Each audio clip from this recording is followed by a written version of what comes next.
Hello? Hello? Hello? Can you hear me? Hello? I'm Hello? afraid. We're back, bitches! Ah! We live. I'm very Guys, afraid. gals, and non-binary pals. Welcome back. Not Viney? You got no biney? No binder? Even Nug's excited, dude. Welcome back to Exilia Regalia. Woo, fancy woo. Oh, look at that. We're back with a new overlay. Ooh. This looks cool. I put this together by hand mostly. I have purchased the frames, the main overlay from Etsy, but like the character images and the Discord reactive and stuff, I did that. I took your class emblems and put them behind your characters. That's dope. That's so fucking cool. I love it. So, yes, hello, guys, gals, and non-binary pals, we are back. Welcome to another episode of War of the Shattered Sun. I am your humble dumble master for the evening, as always, the one and only Pooning Pastry, Zephotic Tut, joined by my crew of intrepid adventurers. We have the Punkyard Dog, the CG, the Joe Mojo, the Wolfstalker 16, who had to step away for a few minutes, which is fine, but they'll be back. The J Frost 747s and the Wicked River 97s. Hello, friends. I have missed you so very much. I missed you. Bro, I saw you like Windstar. You It's been over 87 years. You ain't even 35. In dog years, damn it. And dog, bro. I don't know how well you know Dog Shay Frost, but that math don't track, homie. Look, my math's You used for stupid. more destructive purposes. I'm not using You it for other stupid. things. Listen, I've seen that math. I can confirm. But yes, hello. Welcome on back. We are back from our hiatus now, and we are good to go. Yes, Sarah had to step away for a little bit. Punk is currently on mobile, so in the event that we have to roll anything for Punk, I will be rolling for them. But aside from that, we're here, we're queer, happy Pride Month, let's get into it. Yes? Nothing. Okay. Please continue. All right. It's been a hot minute, I don't know. I'm having a little trouble remembering what happened. Why don't somebody, anyone who had for inspiration, go ahead and tell us what happened last time? I shall do I was this. about to say, not everyone speak up at once. Shit, I don't have notes for last time. Oh yeah, I- Punk is at gone for a a month. distinct disadvantage because she's not here. Oh, what am I talking about? We need to do our tradition. Bitches, roll your test rolls. Roll Using for the me. new roll 20, I will roll for Punk. I the- blow the on the new- dice. Oh, whew. the new roll 20 toolbar. Oh, that's right. There is a new toolbar. Natural one. Let's go. Yeah. This is for Corey. That is an 8 for Corey. 13. And then let me roll for Diana. 16, And baby. And then 3 for Diana. And then we'll have Sarah roll when she gets back. And of course, I have to do my actual physical dice test rolls. I'm gonna start trying Did you roll to use for my metal Diana? dice. I did roll for Yes, you Diana. did. She got Yes, you did. she got a 3. Fuck. All right. All right. Now, CG, if you will. Wait, I need music. Hold on. God, it's been 87 years. Let's see. Let's go with that's battle music. I was wondering why everything was named like that.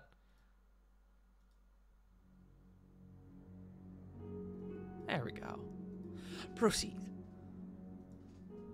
In our last adventure, the party was recovering from the massive attack on Dragon's Reach we had finally sealed up the hole. We had chased off the Blood Talons and Hellfire Assembly members, but unfortunately, they had recovered the stolen artifacts that Oz had hidden. But with us licking our wounds, we decided to finally sit Ravon down and have an intervention about all of his actions recently. Through this, the party learned of Ravon's oath with his father, which the party also learned was the Blood Talon Bison. This was enough to placate the party through some heated words and some tense exchanges, and they set about restoring the town. My dog has heated opinions about this topic. Continue.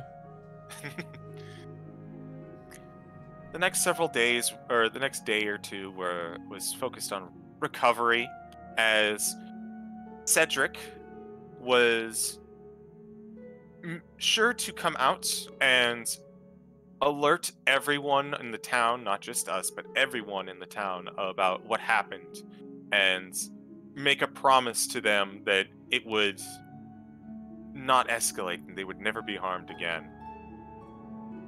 This didn't go over with a few people in the crowd who were a little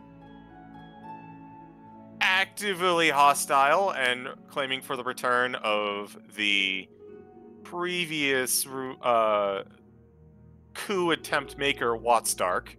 But Cedric was able to hold his own and calm everything down before it got really bad. I like that that official term, coup attempt maker.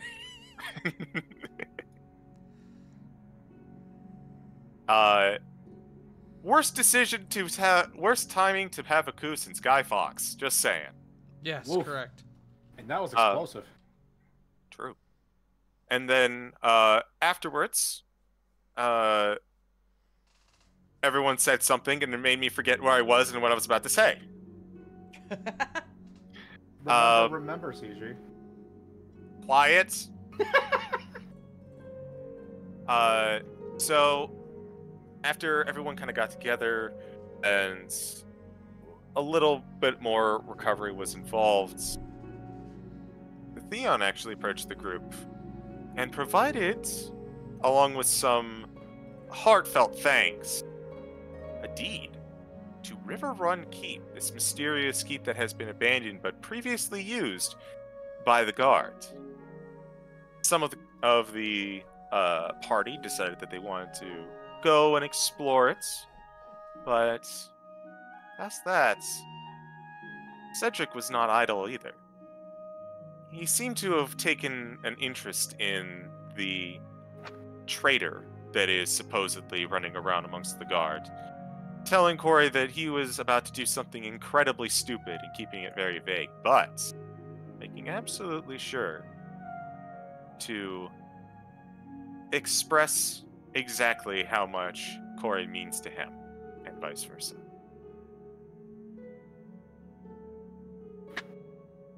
I think that's it. Yeah. They smooched. They did indeed smooch. Hi, Nug. My dog is very excited. Puppy. He is being a whole doggo. He's currently standing on the opposite side of my desk, wagging his tail at me. But, CG, thank you very much. Go ahead and give yourself inspiration if you don't have it already. If you do, please feel free to go ahead and dispense it to someone else. I think I have. I left the inspiration toggle on, but I think that was inspiration from Corvin, so I do not remember having inspiration. So I shall take it. Okay. Absolutely. All right. Okay. With that, we come back to our game. Got a couple scenes that I want to play out. The first being in regards to someone you had just mentioned, Corey. You awaken the next morning in a setting previously unfamiliar to you. You realize quickly that this is not your room, and the memories of the night before sort of begin to flow through your mind again.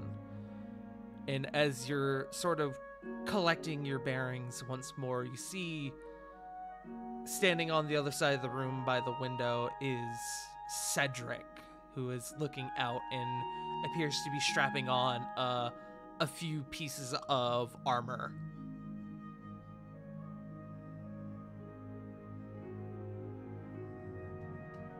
She's gonna give a big stretch and roll over. Were you gonna wake me up? He turns to you, hearing you stir, and goes, I did try.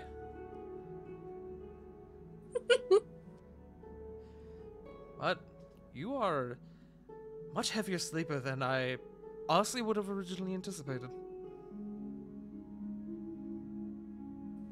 When you know you're in a safe set of walls, I don't know, I guess not having to sleep on a trail or in a creaky inn, it's nice. He smiles, and he begins to sort of saunter on over towards you. You can hear the armor clanking as he moves, and you notice that this armor, opposed to the sets of armor that he's worn going out to the front lines in the past, have been effective but still regal in appearance. This is something different entirely. It's dense. It's bulky. It's not for show. It's yes, correct. It is heavy. It's the heavy duty armor set. Correct. Heavy duty armor set B. It's This is the serious fighting armor, which even looking at it, you can immediately tell what that's for, because where again the last one was effective but still pristine, this is covered in marks, dings, places where there are like scratches and cuts in the armor itself, but it still seems to hold extremely well. He comes over to you and he sits down on the bed next to where you are. Thank you.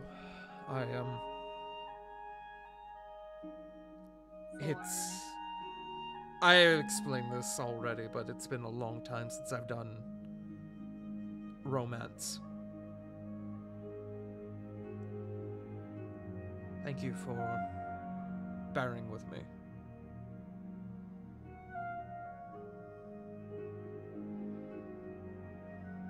You talk as if you're a bag of flour that I'm throwing over my shoulder and having to carry. It's not bearing.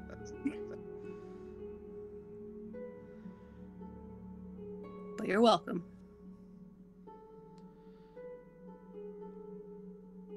Let's not keep this from Diana. She'll want to know. Oh, she's gonna give me an earful. Well, guess we'll have to make it up to her, won't we? And he looks at you and he smiles. All right, you were red as a tomato when I said that.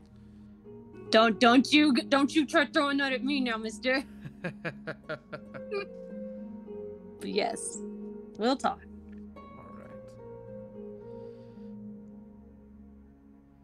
He leans over and he gives you a gentle kiss, and he stands up again and proceeds to finish strapping on this armor that he has. And as you begin to stir and you eventually make your way out of the bed and start to sort of move around in the morning, you see as he goes to, as he's preparing to leave, he carries under his arm this really heavy duty looking helmet.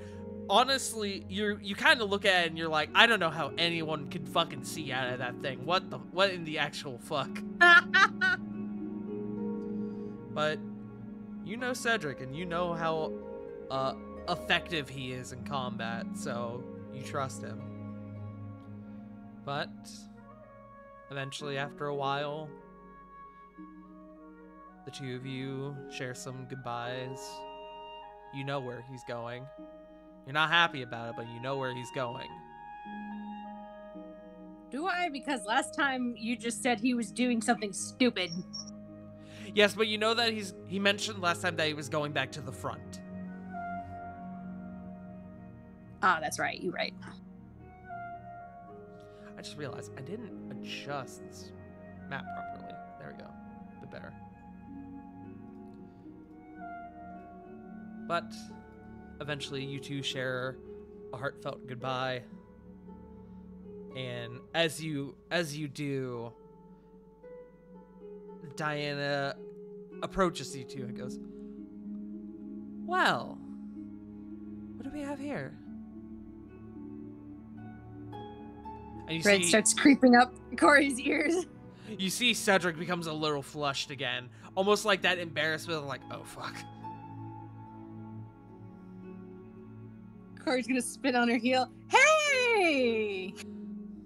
You see she's got her arms crossed. She doesn't look mad, but she's just like, she's got that like raised eyebrow and like that smirk.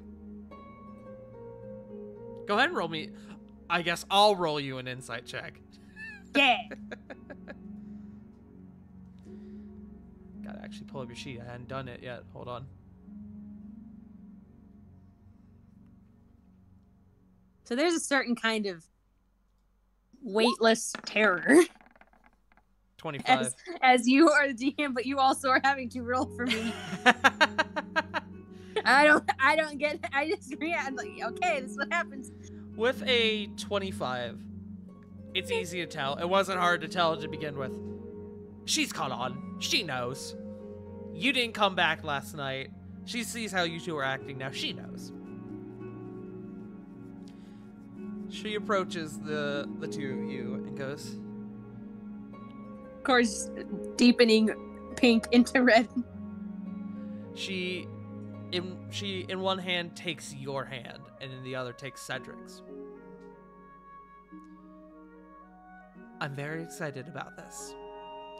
However, if the next time you two get together and you don't invite me, we're gonna have problems. We didn't mean to. And her face cut. She plunks her face in her hands. It just kind of happened. We, of course, they're gonna tell you. That's why I'm letting it slide for now, because I understand that things happen. And she looks at you like, yeah, we're both familiar. And then she looks at Cedric. You look very serious. Please stay safe. And she, sort of in the spur of the moment, she leans over and she kisses him.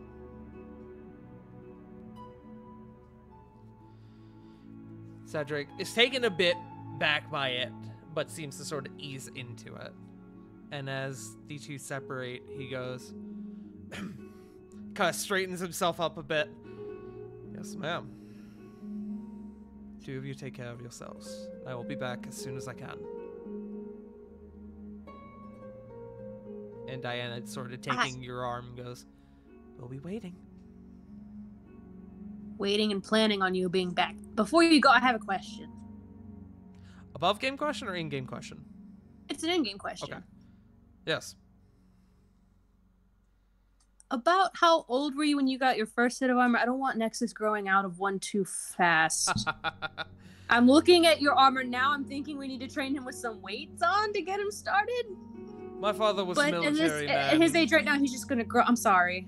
My father was Your armor has me worried, and then to not be worried and like fret, I'm going to be doing stuff and thinking and planning for other things, so I don't. Fine. Yes. My father was a military man. He had me training at a very young age.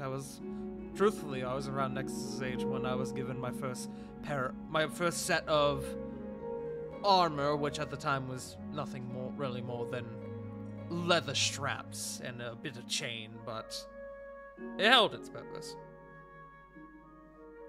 Okay. Please come back to us.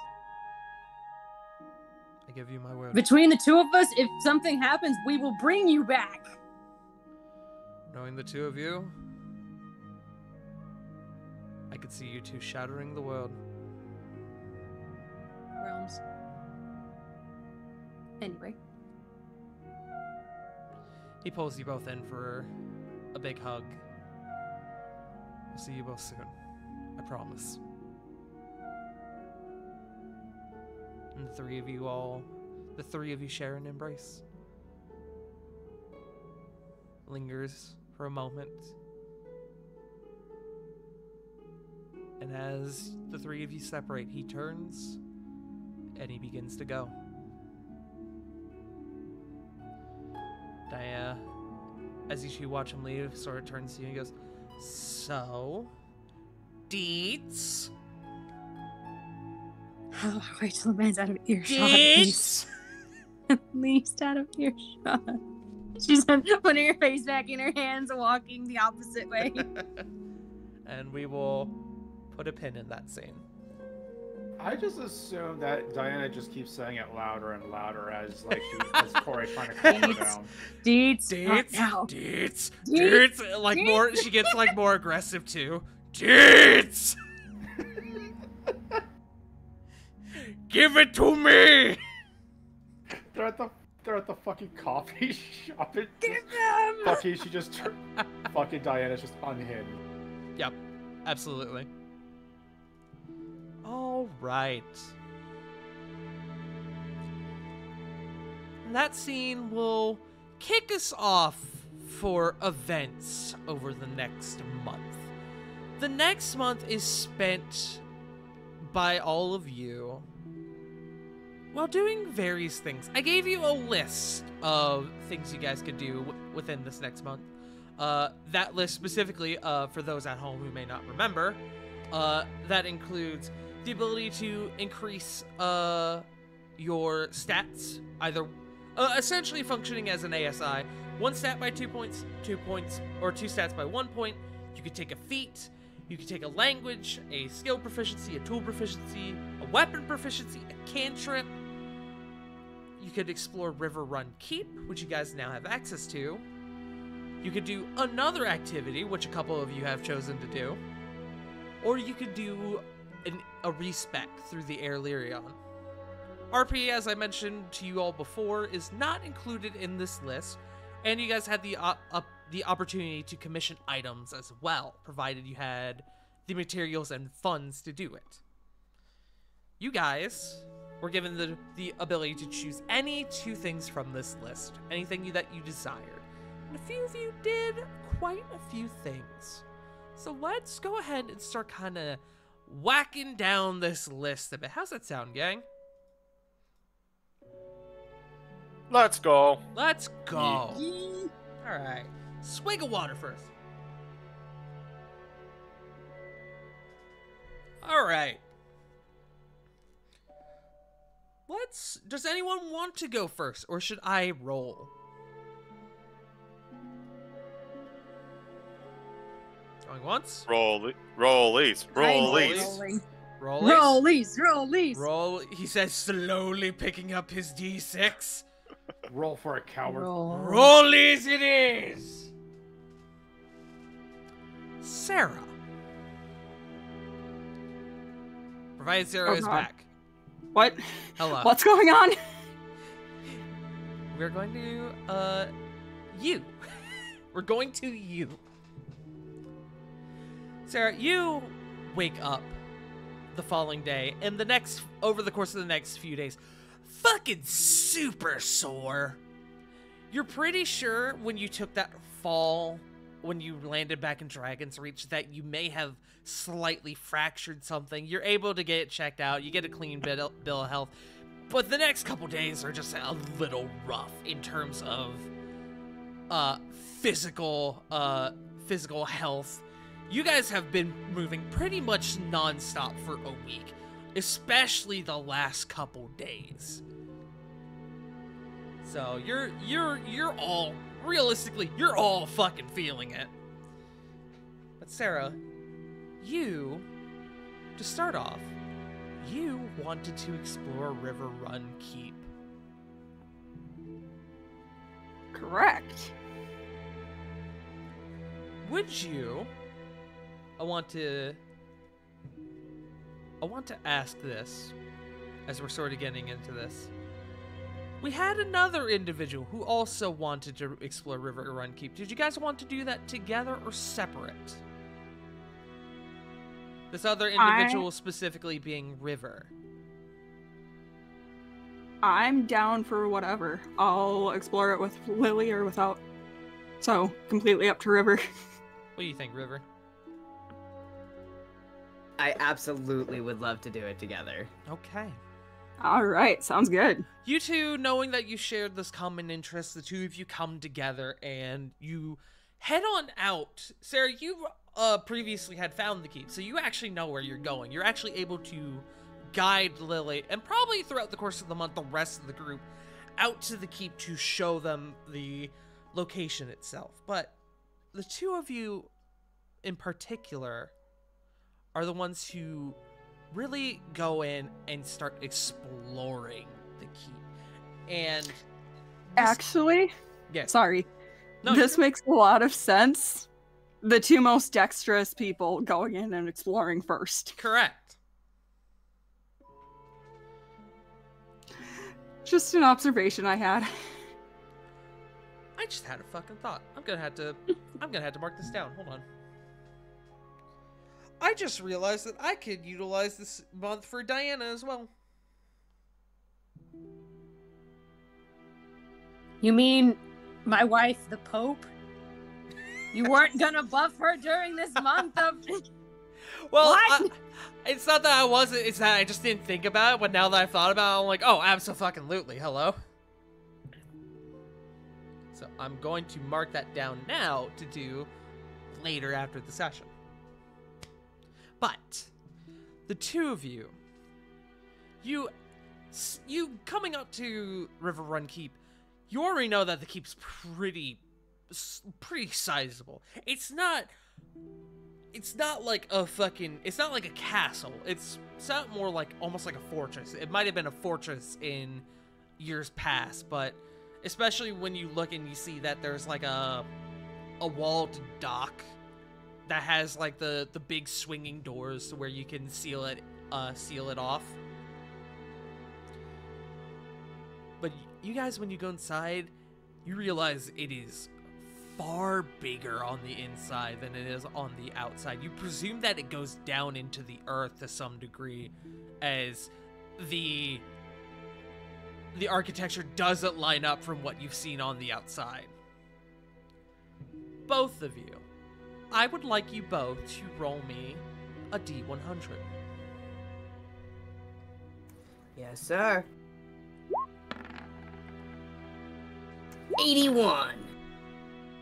88. 81 and 88. Okay. We'll start with Lily, as you rolled first. Lily, as you're going around, let me look at my list. Okay. Lily, as you're moving around and you're sort of perusing the chambers, you both come across a number of things. You come across bedrooms, training halls. You guys find a meadery and a larder deeper within the keep. You find varying rooms that you're kind of able to deduce maybe who the rooms had previously belonged to. And Lily, you come across a workshop. Not as grandiose as Nicholas's workshop that you've seen in the castle, but pretty close. It's pretty much Nicholas's workshop with less shit in it, and you're thinking it's just because he took stuff out and took it elsewhere. As you kind of begin to go through and you see the unfinished machinations and machines you see what appears to be in the back of the hall a staircase going downwards. No door, just this downward staircase.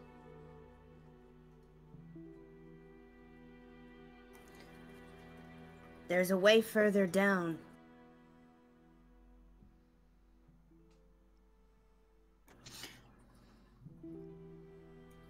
Well, do we want to explore it right now or come back to it in a little bit? I think we should be fine to go down. It doesn't seem like there's too much. This is Nicholas's old workshop. Do we really want to trust that he didn't leave traps?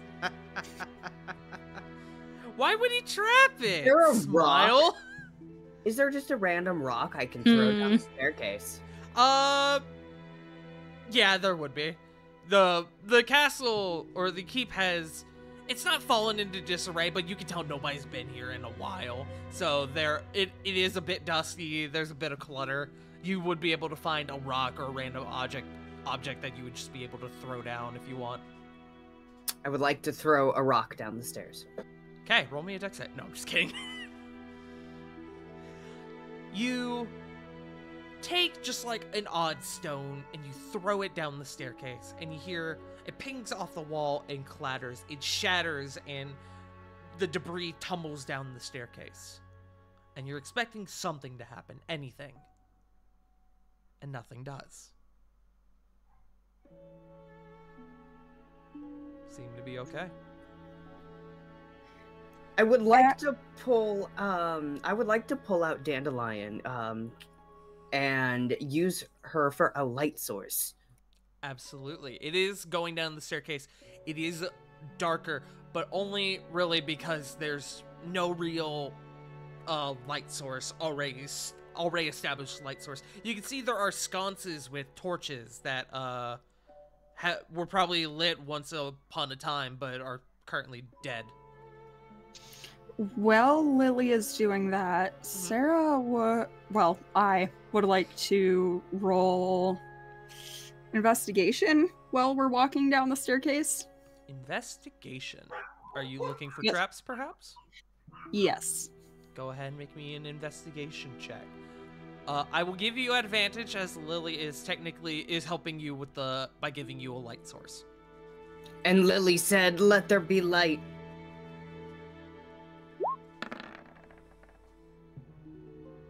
Sarah.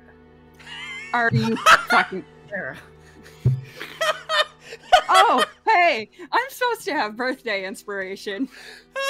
Sorry, I wasn't expecting River's quiet. Sarah. Call your damn roll. You do have a birthday inspiration. You can re-roll if you want.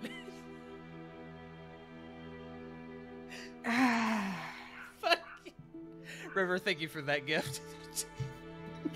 I wasn't ready for that. It was so simple, but it really got me.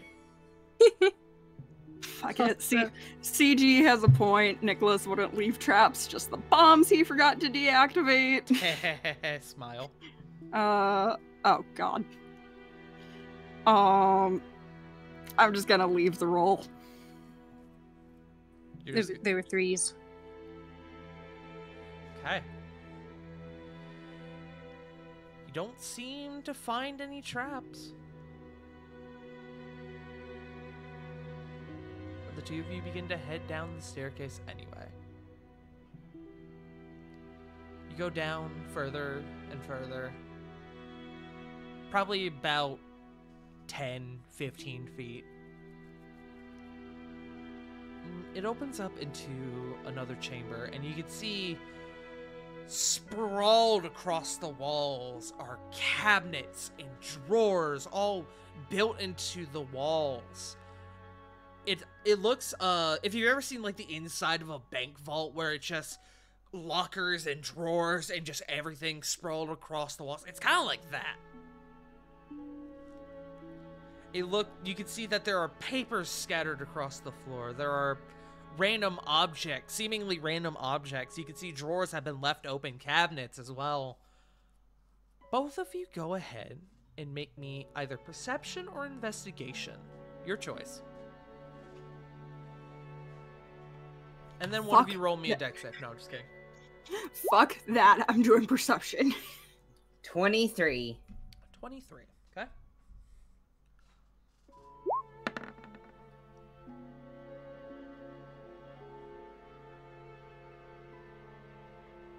I see how it is, game. That's a 9. That is a whole 9. Okay. Also, ignore me. I'm doing my test real quick. Oh yeah, do your test roll. Not that it matters at this point. Yup. Yup. 2 of you have nat ones now. Okay. Okay.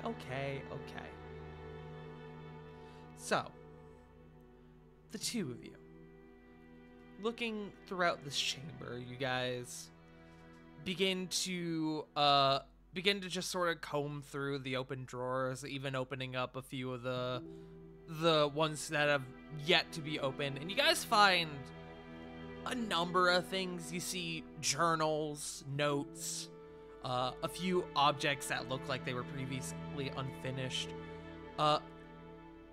Lily, you kind of looking throughout the chamber.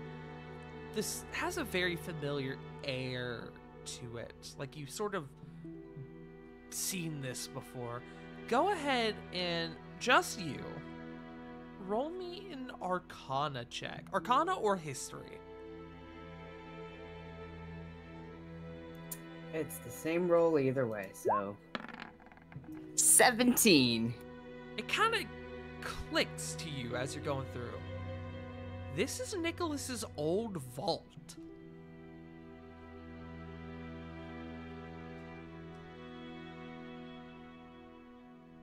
Hasn't Sarah been in the vault too?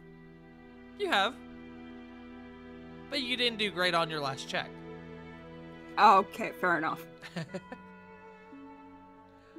Lily, sorry, go ahead. Sarah, this is Nicholas's old vault. It would make sense. I mean, he had to have a prototype at some point.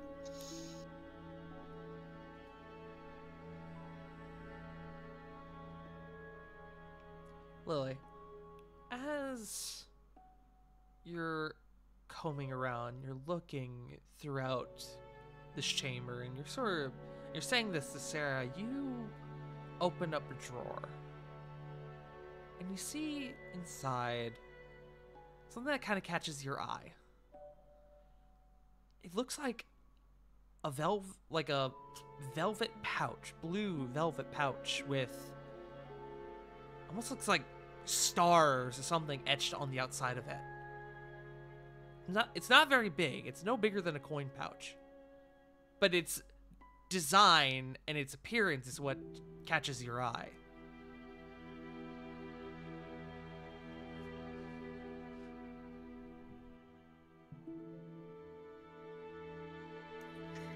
Lily,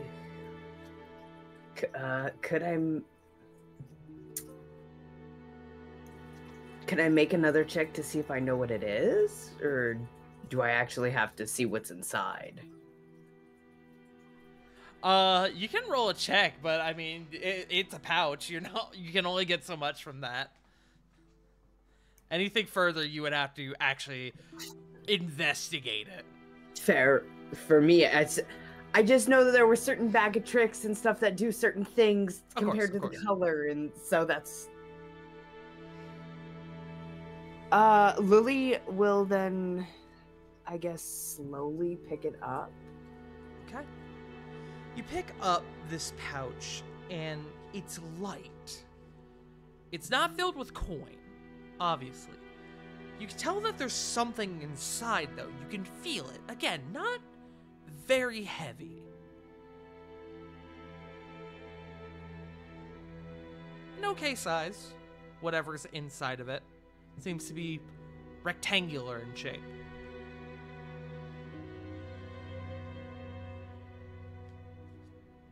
Anything further, you would have to open up the pouch. Lily is going to call Sarah over before she opens anything. Ah, of course. So if it explodes, you can die together. Got it. Look, we in this together. We a team now. Sarah will come over and I was going to say peer over Lily's shoulder, but it would be more like peering over Lily. Yeah, you would literally be peering over me. I may have grown in strength, but definitely not in size. I guess as Sarah comes over, Lily will open the pouch. Inside the pouch, you find a deck of cards.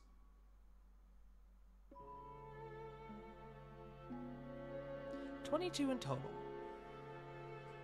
The backs are very beautifully painted. They have constellations. The rims of the cards, the borders of the cards have this like golden sparkly trim.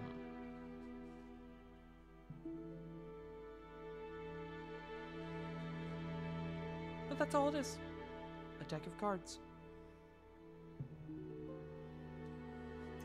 Can I make an Arcana check to see if I feel any kind of magic from it? Roll me an Arcana check. Sarah, if you want to either help her or roll one yourself, you are welcome to do so. River, what is your Arcana? 2. Better than mine. I will assist. Okay. Roll me an Arcana check with advantage. 18. You have heard legends of magical decks of cards, but varying in power. Ones that can create massive illusions and befuddle your foes, and then others that have been known to have the power to alter the very fabric of the world.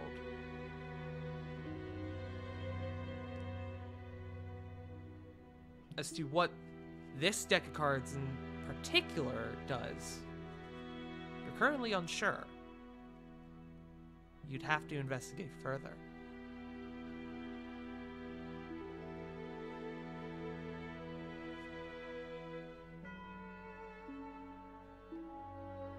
Should we take it back to Nicholas? Nicholas or one of the more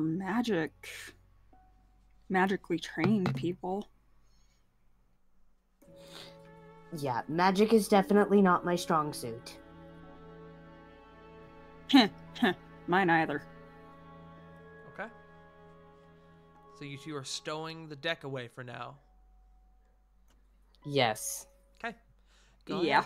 Go ahead and add one mysterious deck to your inventory, Lily.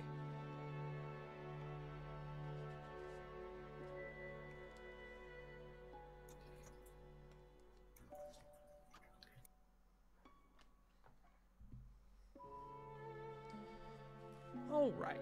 So as you two stow away this deck of cards, you continue on your way.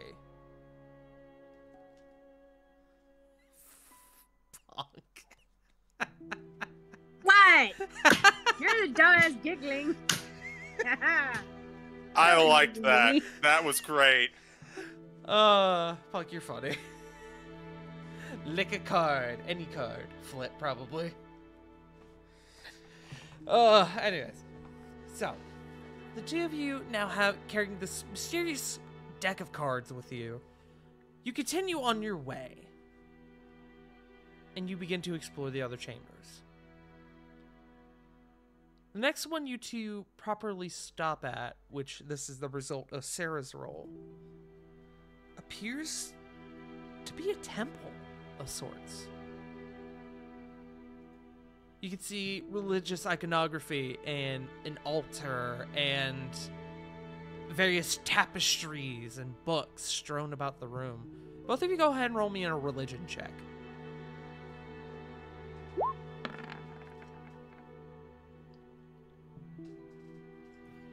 Ten. I didn't mean to roll it. Wait, That's okay. 7. You're not really sure as to what this, what god or goddess this temple is meant to be in tribute to. Go ahead and both of you roll me investigation checks. Investigation or perception.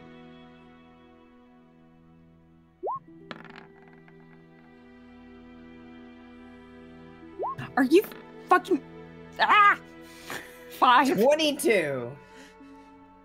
Sarah, as you're kind of beginning to find your way throughout this temple, you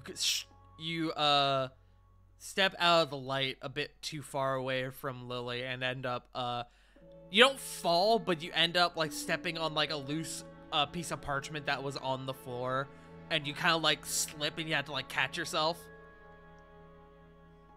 And Lily, as you sort of see this, you look towards the back of the chamber, and on both sides, back behind the altar, there seem to be doors.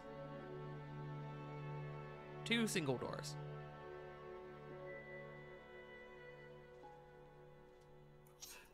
Well, we got more doors.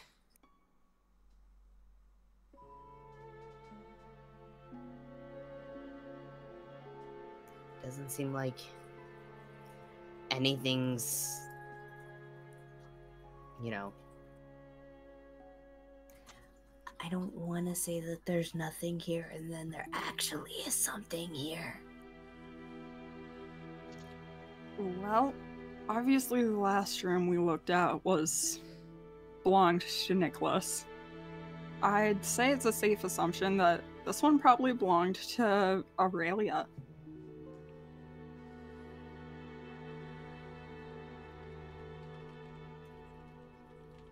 I mean,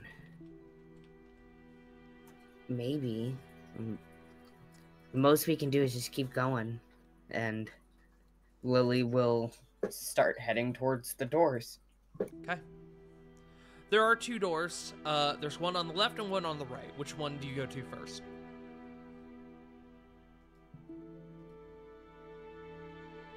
Left. Left. Okay. Sarah will stick with her. Okay. You go over to the door on the left, and you try the handle, and it seems to be unlocked. Inside appears to be a relatively small, I would say bedroom, but it's more just a room with a bed in it. There is a bed, a single bed up against the corner, decently well maintained, from what you're able to tell, as it's got relatively lavish, sort of, a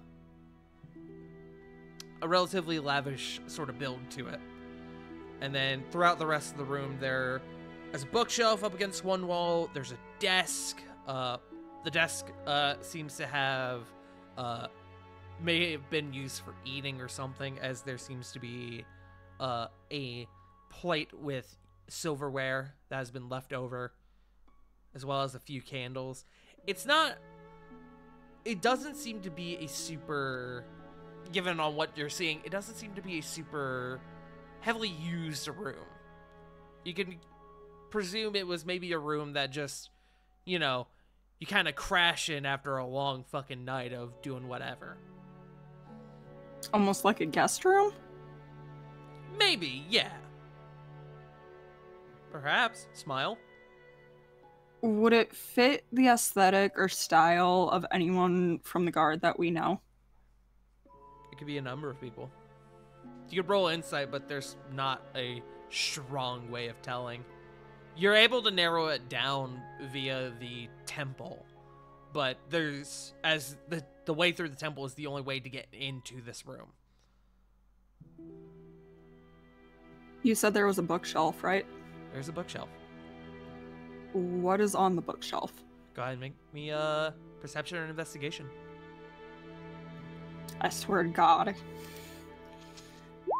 Would I be allowed to make that too? Yeah, you can. At this point, you may as well. Refresh your page.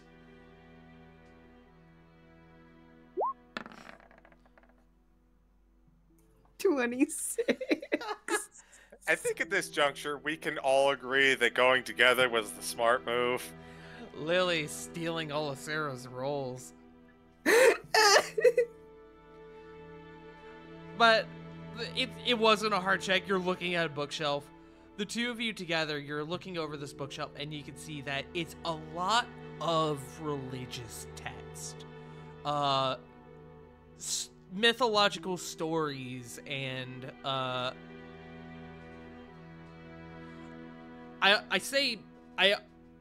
will use the term Bibles, but it's more just religious text devoted to certain individual gods. Is there more content on one specific god than others? No, actually. These all seem to be, more specifically, if you were to go through these texts and rather dive deeper into these books and start looking through the texts themselves, you'll see that they actually, rather than representing like printed religious books, these actually seem to be journals.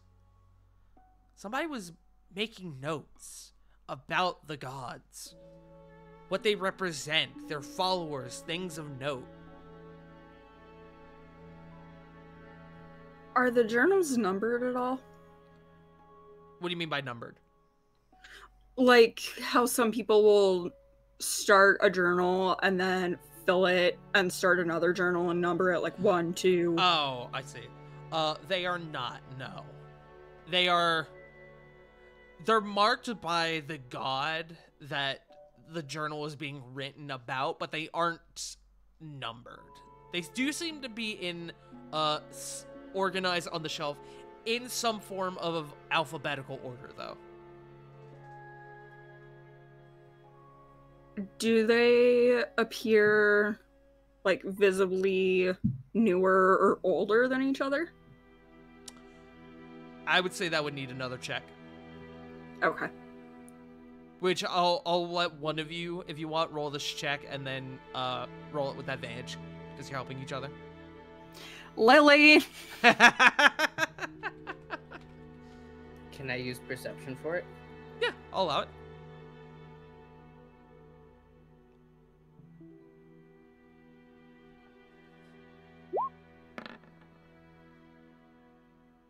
$11. They seem decently old. They're not brand new, but they're not super old either. These, you can tell that they've definitely been written by someone in the last, let me think, maybe 30 years, roughly, give or take. If Sarah is going to pick one up and just like gently thumb through it and see if maybe she can figure out who wrote it. Go ahead and make me, you specifically, without help, make me an investigation check. Does it have to be investigation or can I argue insight? I'll allow insight, just because I feel bad. Much better! 28! Given by the organized nature of this room, as well as the temple that you have seen before, as well as the very, very neat handwriting, you do presume these were likely made by Aurelia.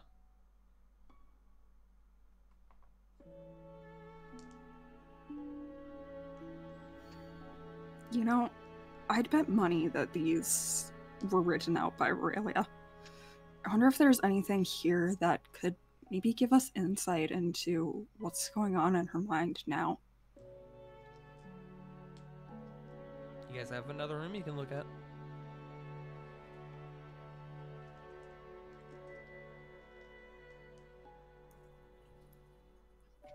Are we ready to move to the other room, Lily? Does anything on the bookshelf look out of place? I'll utilize your previous check with that, the like 26 you rolled on the bookshelf. No, it does not.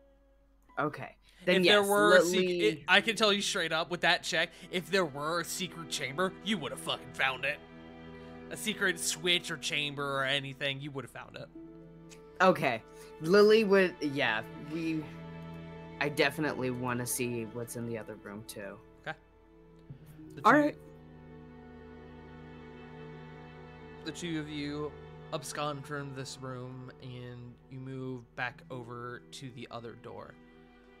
Entering this door, again, unlocked, you guys enter the chamber and you see what appears to be an office, but not a standard office. It looks like this was specifically like a scribe's office, or perhaps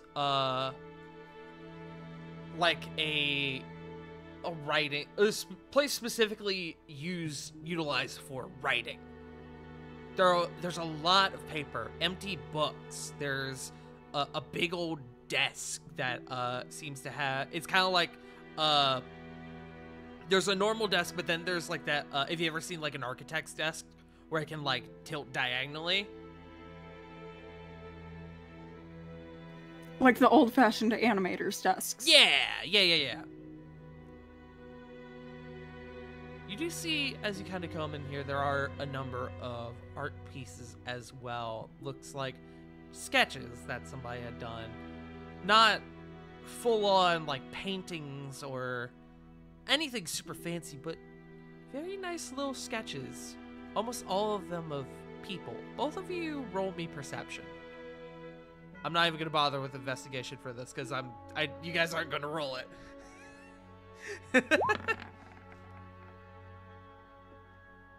Oh, that's so much better. 20.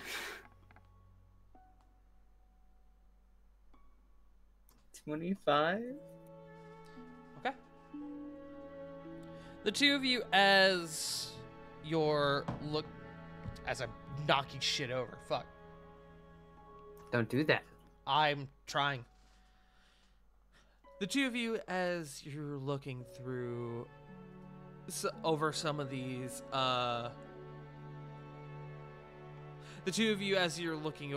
drawings, you see individuals that you recognize.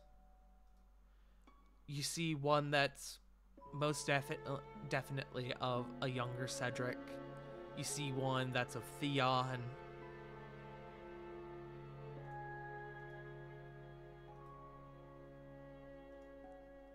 Most of them are members of the Vanheir Guard. You see a number of individuals you don't recognize, but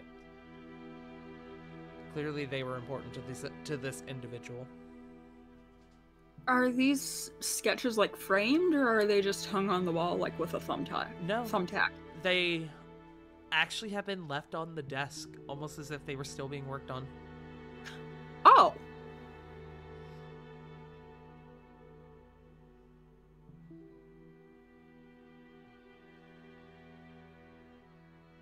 As you two are sort of looking this over, you both notice a sort of glimmer out of the corner of your eye, and you look over and you see what appears to be like a display case towards the back of the room.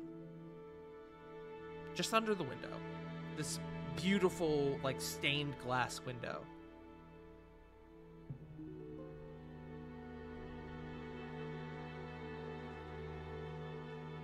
Lily would like to walk over to the display case. Okay. You walk over to the display case, and inside there is an amulet. A relatively simple golden amulet. Is a simple gold chain that comes together and holds a simple golden amulet. The sort of inscription on the front appears to be two hands holding what look like a sun. It's what you're able to depict. As to what it is, I'm not really sure. It's an amulet. Would it be safe to assume that it is almost depicting Apollo? Maybe. Make me a religion check. Oh, fuck. Okay.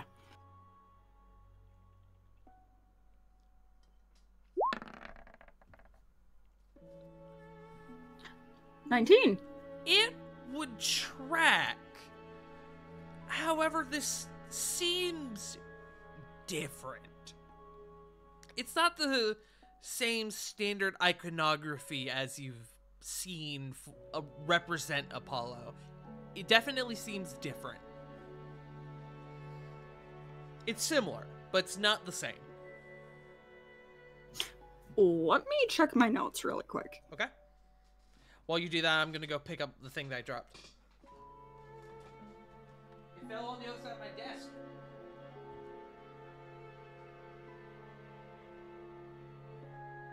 Hey. So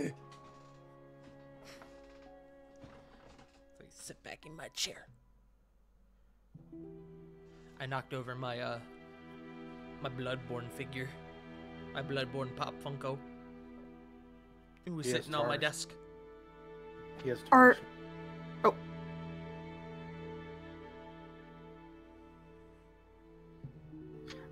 Are the hands like normal human hands? Seem to be. They're just open hands. Almost as if like they're praying or maybe even holding the sun. What about Girta, the sun dragon? Make me another religion check.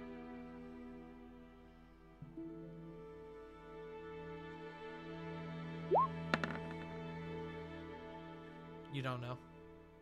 You're unsure. Oh shit. You haven't seen any proper iconography to represent Girta. So you don't really know. I do have in my notes that her relic is the wings. So I actually do have an image here that I can use. So I will actually give you guys this image. I'll put it in general chat.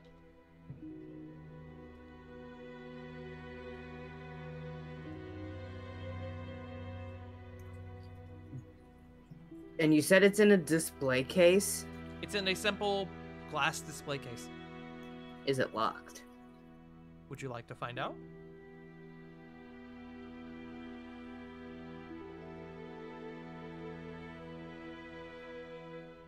Don't think too hard on it. Yeah, I'll find out. Okay, roll me a dex set. No. I have 20 decks. You kind of finagle with the display case a little bit. You attempt to open it. It does seem locked. Sarah's going to set a hand on Lily's shoulder. If it's locked, let's maybe not mess with it until we have someone more experienced. With locks? No, Literally no one is more experienced with locks than you. no, not with locks. With amulets. What if that thing is cursed? If it was cursed, you would have to attune to it. It would be something you would have to attune to, which I'm gonna assume in this circumstance you guys aren't going to immediately attune to this thing.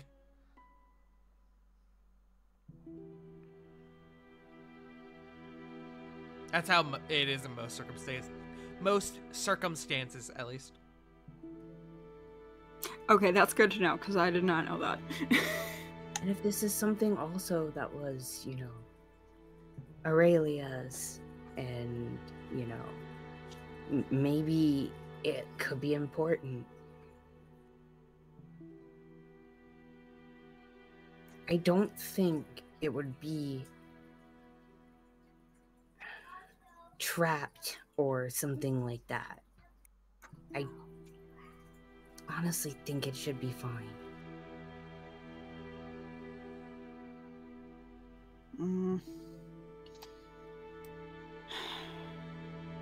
We'll open it and bring it back to the others then. Okay, you still need to unlock it. I guess Sarah's rolling thief stools. Roll these stools. Let's go! Pog pog.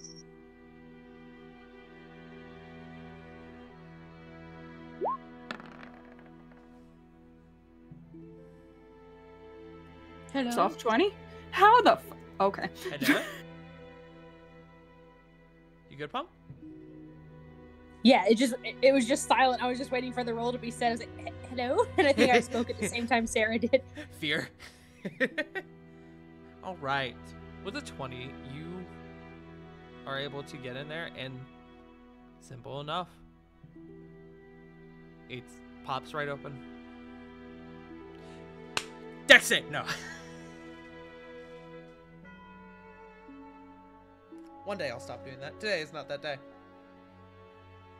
But I, at this point, am so used to your trauma.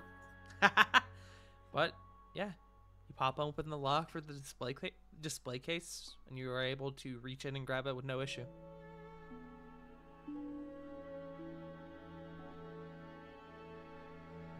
Is there something specific I should put it as in my bag? Just put it as one mysterious amulet.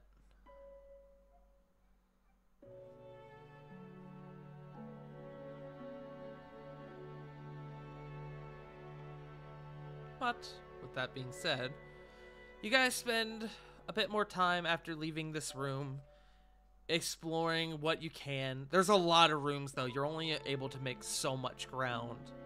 And eventually, the two of you do head back to town. You will, over the course of the next month, you will dig a bit deeper. You'll find a few more things. But, more importantly, in terms of these two items you have found, what is your plan? What do you wish to do with them? Oh, shit. I meant to say, and it completely slipped my mind, Sarah also would have grabbed those sketches. Okay. Absolutely. Go ahead and put down... Let me see. Let me double check. 19 sketches. I hate that it's an odd number. Me too. Smile. That makes me feel like one is missing. Smile. I see. Smile. Noted. I Smile. also... I am gonna need like 5 minutes. I need to go wake my dumb bird up. That is totally fine. He's still asleep, so... That is totally fine. I mostly just My hate God. that. I mostly just hate that as an odd number because I am slightly OCD. Sarah, I'll let you decide with this then, since River has to step away for a few minutes. What do you decide to do with these items that you've got? What was... I'm sorry, my short-term memory is shit. What was the one thing that Lily took? A deck of cards. Okay. Ooh. I suppose Diana is the most religious one that we know, right? Mm-hmm. Who would be the most magically inclined? Would that be Drew or Theon? Drew, Theon, Theon you have more direct access to. Nicholas, one of those three. Hi. Also Corvin, if he's around.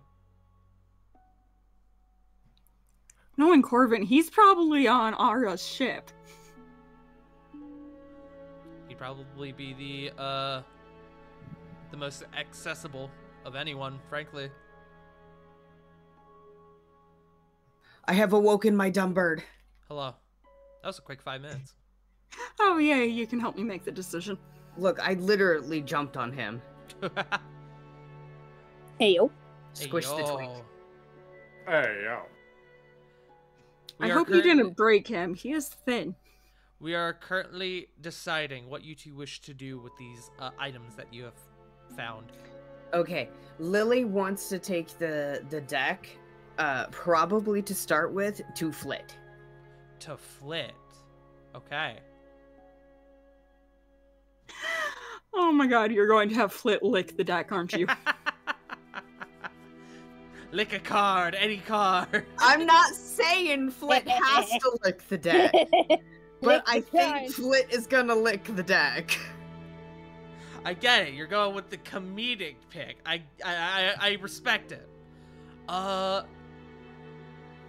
attempt to find Flit, who is not actually around.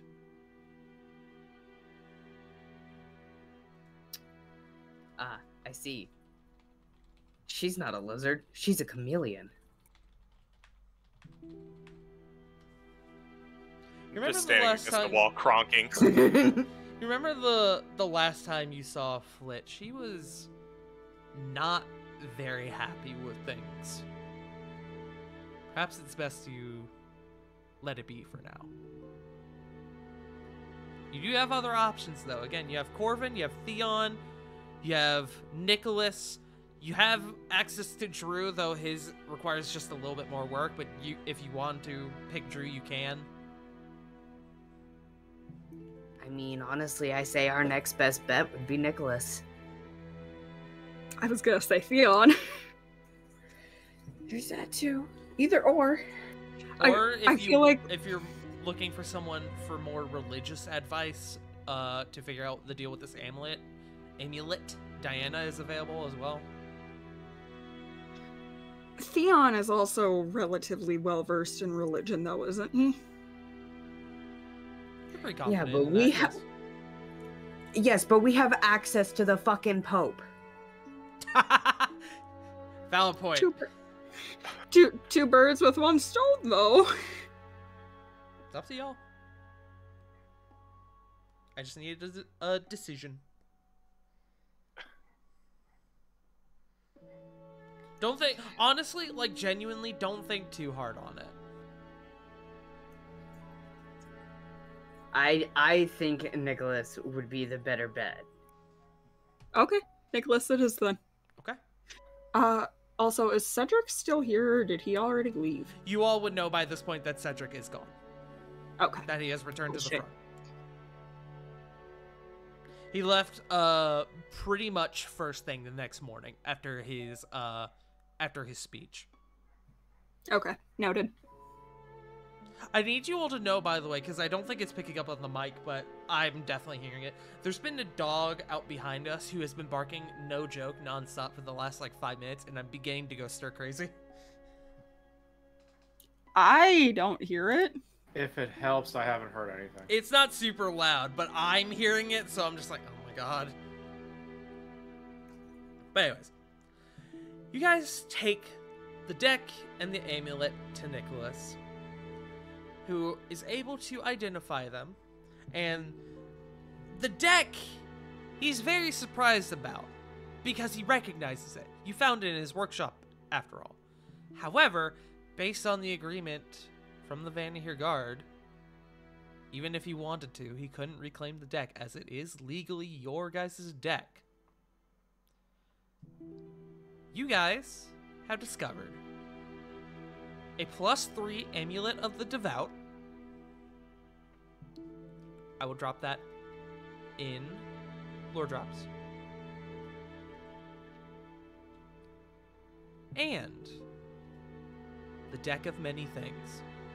Why? Oh! Why? Because I know one of y'all is gonna make a dumb fucking decision, and I'm ready for it. Why would you give it to us? We're idiots. Because I know y'all are idiots, and it will be really funny. No. No! Pug doing an evil laugh over in the corner. That's why. We all. No one show Corey. No one No show one Corey. gives No a one. Corey. No one shows Corey. Hey, I actually called this one for once. I mean, it is legally lilies. The Peace the out, moment- motherfuckers! Good luck! The moment Tar said you find a magic deck, 3 of us were like, no, no, no, no. The Discord no, no, fucking no. blew up the moment I mentioned that it was a deck of cards.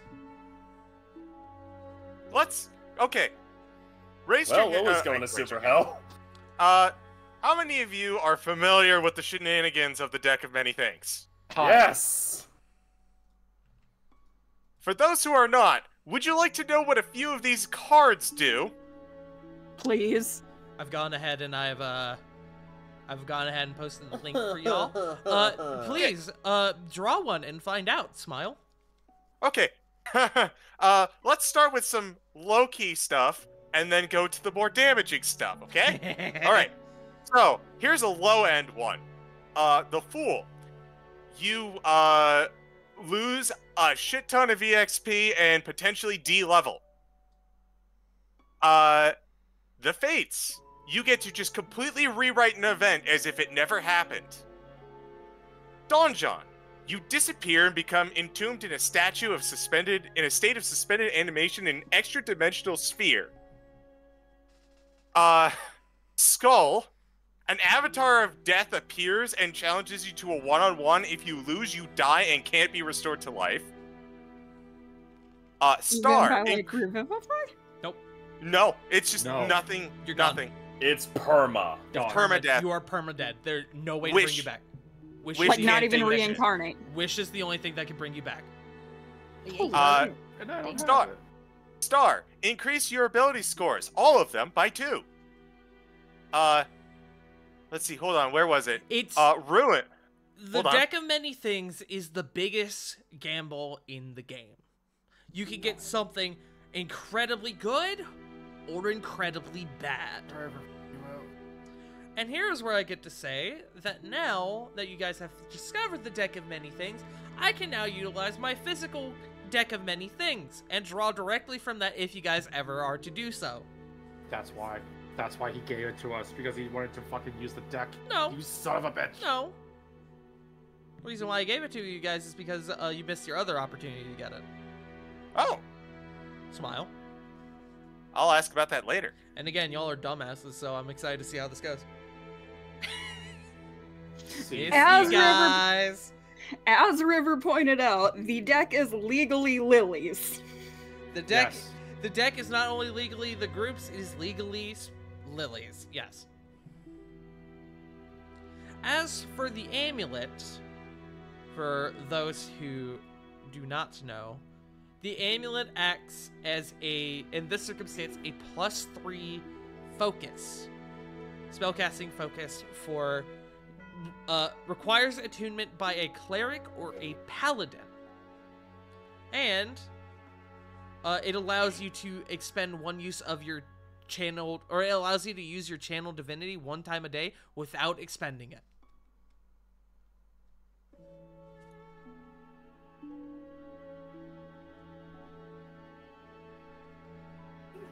That's pretty nice, though. It is extremely nice. Out of curiosity, I'm gonna draw from the deck. Okay. Smile. Just put that back on top. Or do I? Oh. But yeah, so do with that as you will. Do you guys Be wish right back. to I'm take... gonna go. Yeah? I'm gonna go have an aneurysm in the corner real quick. Be right back. I'm gonna go stick my head between my legs and kiss my ass goodbye real quick. Hang on. So, my immediate question is, do you two take any immediate action with these 2 items? They are yours. You can do whatever you want with them. But they Does the belong to your group. Does the amulet require attunement? It does. Okay. Attunement by said- a cleric or a bard. Or, not bard, sorry. A cleric or... Joe got really excited for a second. A cleric or a paladin. Like I go to church. With this, you don't need to go to church. Well, shit. Then there's Or 3 go to a church possible to fuck it up. options. There's 3 possible options who that can go to. Professional. Okay.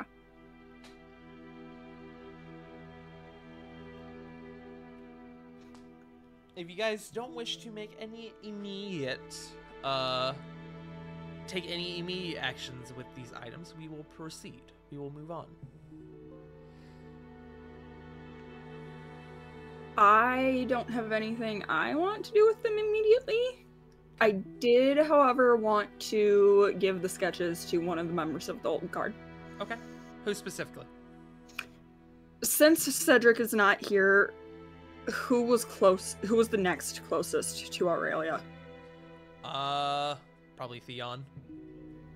That's kind of what I thought. Theon So- or Diana, who's not necessarily Old Guard, but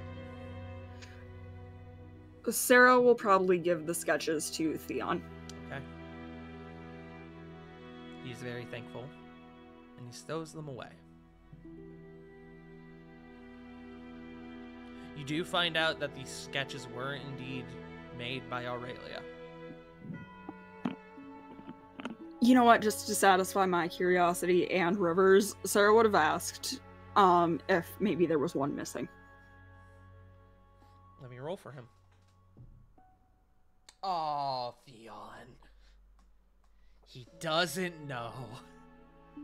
As a natural 2. Oh no. Well, at least I tried. You tried.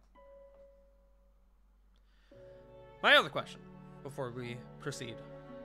Do you guys inform the rest of the group, anyone in the group, about either of these 2 items?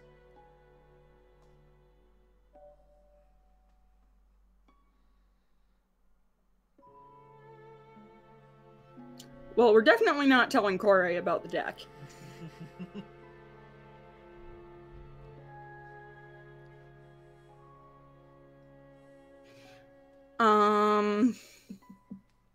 It doesn't have to be right now, but Sarah will probably find Rovan and Diana later and let them know that she has the amulet. Okay. Um, so if one of them or Lily needs it or wants it, they can have it. Absolutely. Okay. Lily absolutely would let the group know the next time we were all together as a group. About the deck? The deck. Okay. Good to know.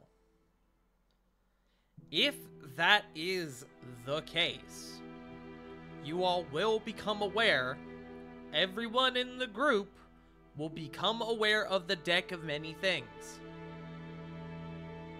You all have that knowledge. You all know that you have access to it.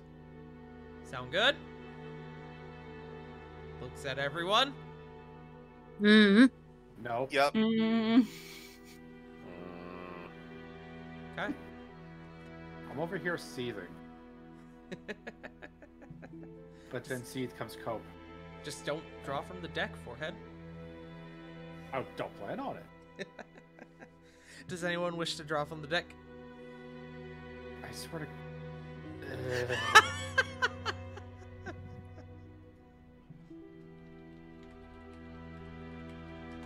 Okay. All right. So, I'll probably say if you guys do make the group aware of the deck of many things, you probably make them aware of the amulet as well, as it only really can be fully utilized by 2 individuals, 3 individuals. That's fair. So we'll just say that everyone is aware of it. If that's cool with y'all. Alright. But with that being said, we will put a pin in that, and we will move on. Does anyone wish to go next, or should I roll again? I say keep it rolling. Roll! Rollies.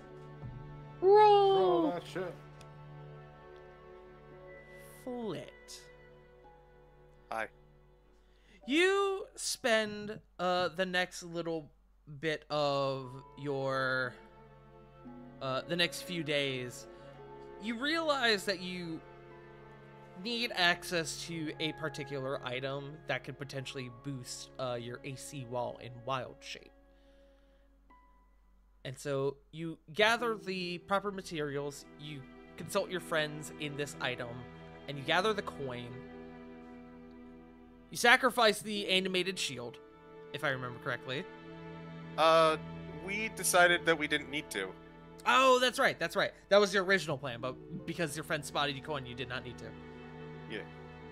So, you now have, after a bit of time, this will, at the end of the month, you will gain access to the Ring of Ultimate Protection.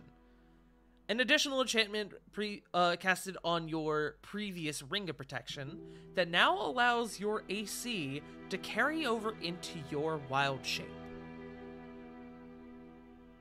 Let's go. Let's go. Aside from that, you have wanted to sort of dip away from the group for a little bit. The events of the past couple days have not left you in good spirits. And as you're coming out of Arxis' shop, were you having Arxis? I'm trying to remember who were you having commission the ring? I forgot. I think it was Arxis. Okay. If not, then we can wreck on it. But as you're coming out of Arxis' shop, you are stopped by a certain individual, a tall, purple-skinned tiefling individual who did sort of escort you over here a ways. You are troubled. I mean, I can easily tell. Do you wish to speak on it? Little sigh. I've been thinking a little bit. Everything that happened with Rovan and the group and all that.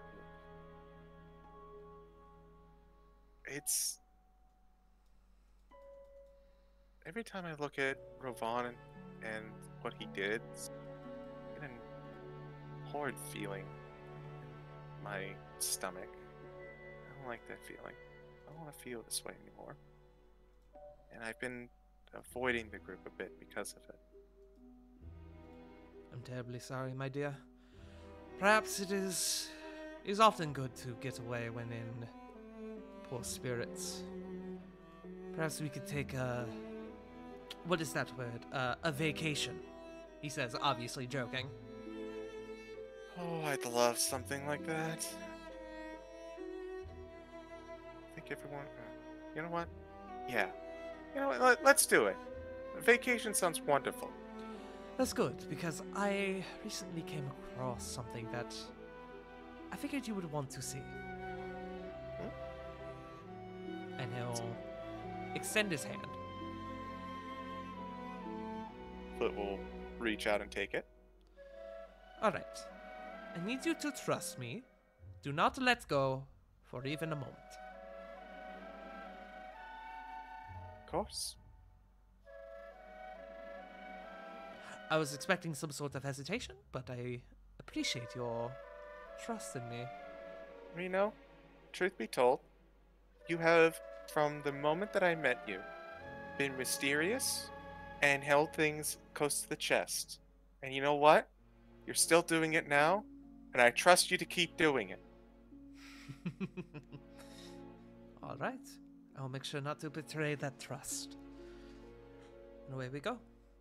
And he taps his staff, and there is a flashlight that you've become all too familiar with. The sign of teleportation.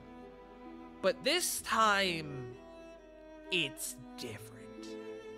You feel odd as you are warped across the realm. You're not sure what your destination is, but there is... It almost feels like... Whereas, in terms of normal teleportation, it feels like you're going from point A to point B. It feels like you've come across a winding road. and a perilous one at that. It's visually, I can compare it to say the Bifrost, if you've ever seen like a Marvel movie. It's odd. It's full of color. It's winding.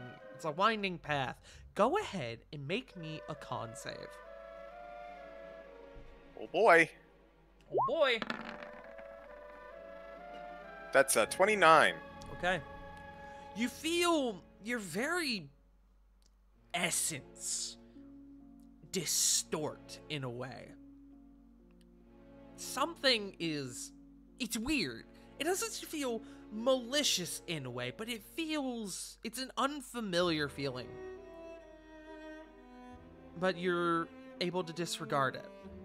And eventually your vision comes to again, and you are in a different location. You're in some sort of grassland. You can see it's like an open field amongst actually like pretty thick circle of trees. Go ahead and make me a perception check. As you're sort of coming to from this visually aesthetic sensation.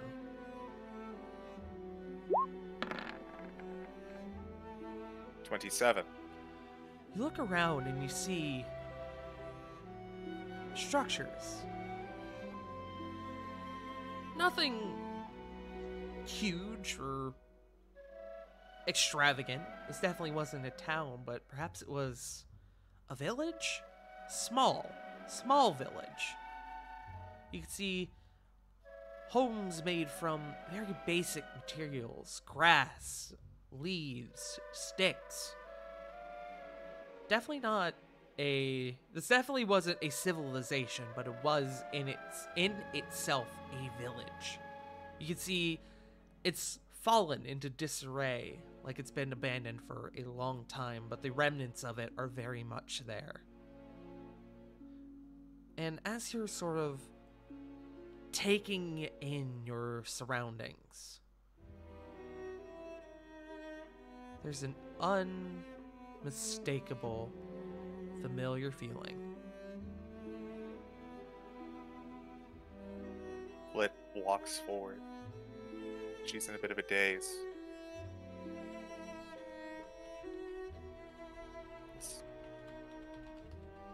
Why do I feel like I remember this? Because you very well might. And Flit, as you're sort of having this moment to yourself,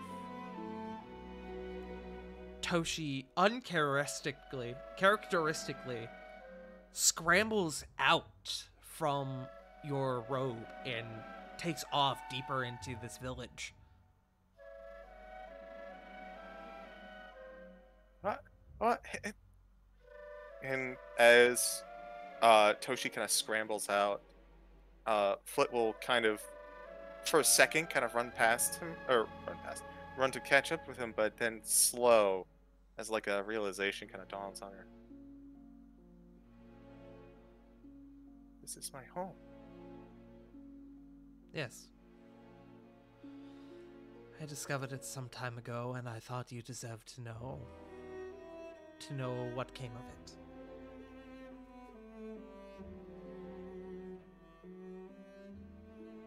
He kind of stands for a second, just kind of takes everything in. It's smaller than I remember. A lot more silent. Flit, taking in your surroundings, you do have very vague memories. You remember being whisked throughout the village in a almost routinely manner. You remember the delicious, delicious fruit. Remember that this place used to have a pasture of two-headed, blue-furred cows. Something you have not seen in any other place in the realm. And more so than that, you remember your father, your mother, the leaders of your village. You remember a celebration. It's vague, but you do remember it.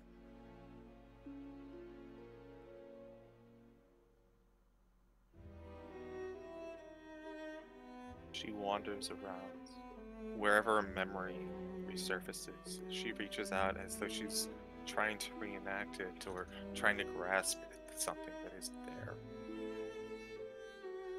And the second that she does, she blinks and she sees what remains. She looks at this speck of grass where these two-headed cattle used to be. She walks over and she just kind of fans over the dirt, looking for hoof prints. She wanders around and she looks for her mother and father's old hut, I suppose. She just kind of puts her head on the front of the door for a minute. You hear the soft sounds of the stepping upon grass as Reno is more or less just slowly following you, letting you take everything in.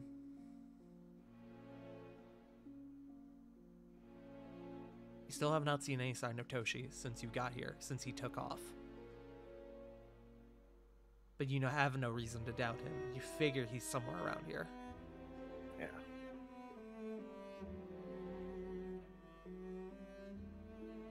I'm amazed and a little sad. I'm amazed that it's still here after all these years. How much time? It's been silent for so long. Reno kind of looks off to the side at something a little distance away. He looks back to you and he sort of nods his head in like a gesturing manner. Come. There's something else I want you to see. Oh, of course. Flip will follow his lead. You walk a bit further in, and with your insanely high passive perception, you're able to spot him no issue. A small lizard who has stopped is staring up at a surprisingly well-carved stone statue. It's not the same as the rest of the village, where it's made of very simple material. This seems more exquisite, maintained. You can see it's fallen into a little bit of disarray, but there's something about it that doesn't line up like the rest of the village does. Looking at the statue, you can see that it's your mother holding a child. You recognize that child as yourself, as a baby.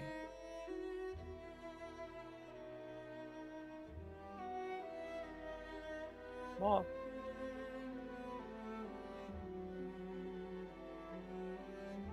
She takes a deep, sad inhale. I've been trust my memories. To remind me of your face. But here you are. She laughs a little bit as tears start to roll down her eyes.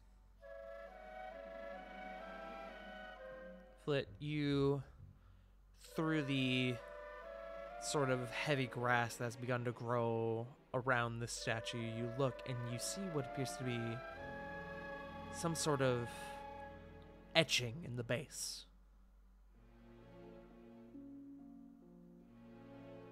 Looks to be script of some sort.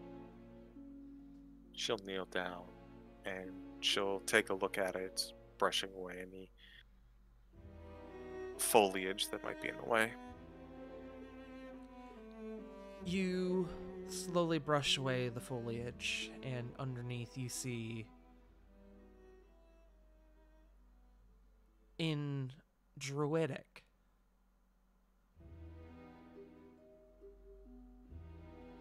to the prodigal child. Thank you for saving us.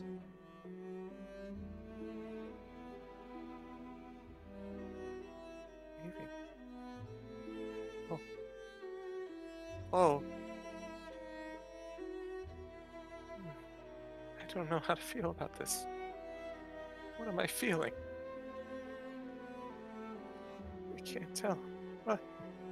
She's having a slightly, not major, but she's having a slight episode. I'm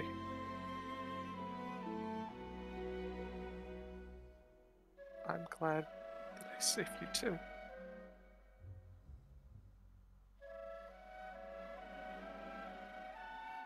She kind of looks on over to, is Toshi around?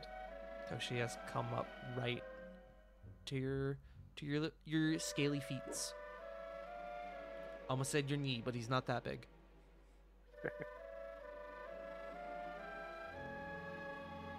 He kind of looks up at you, and there's a Toshi for a lizard is a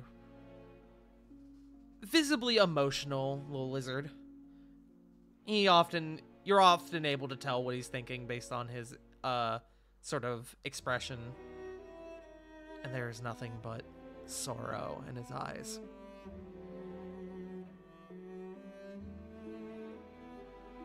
Flit will offer her hand to Toshi if he wants to climb back up. He nuzzles you. He nuzzles your hand. And then he crawls back up. Flit's gonna raise he's going to raise Toshi to her face, and she's going to put her forehead into his, and they're going to share in their sorrow for a minute.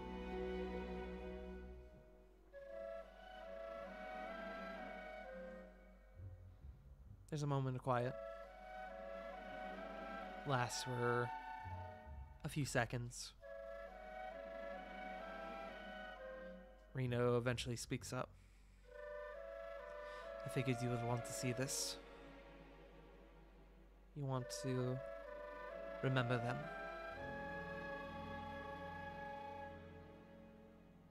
I do.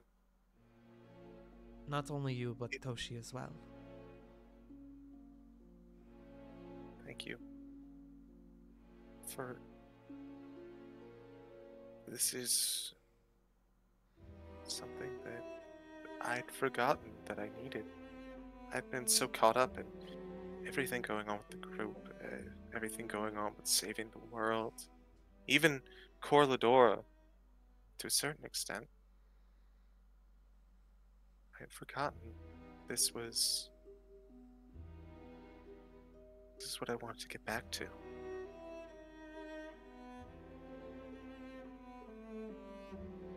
And she stutters as words catch in her throat.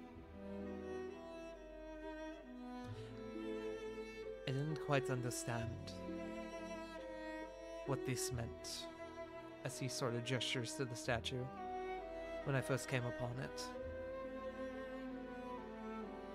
But I think I understand now. You saved them. And by that I mean, I wonder if perhaps you were...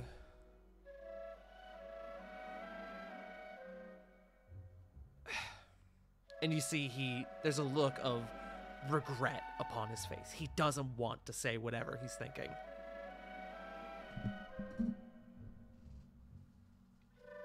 Flit looks at him and kind of guessing. Offering. Yes. I fear that That's all. they may have offered you to Corladora to save the rest of them. Not that it mattered, looking around. Still, it's tragic and merely an educated guess.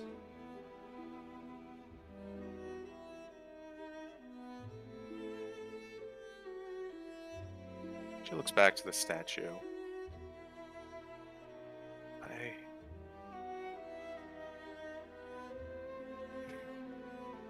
don't know how to feel about this, but I don't think it's anger. It was powerful being wanted everyone, all of us. And it only took me. I guess maybe it's my survival instinct, but I can't blame them. I can't be angry at them. I don't think they weren't doing it to save their skins. Look at this. She points to the statue. They didn't want to just forget about what I did, what we did.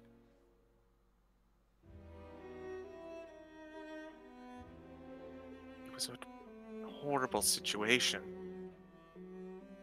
He seems to very intensely be taking in every word as you speak. It's survival at the end of the day, but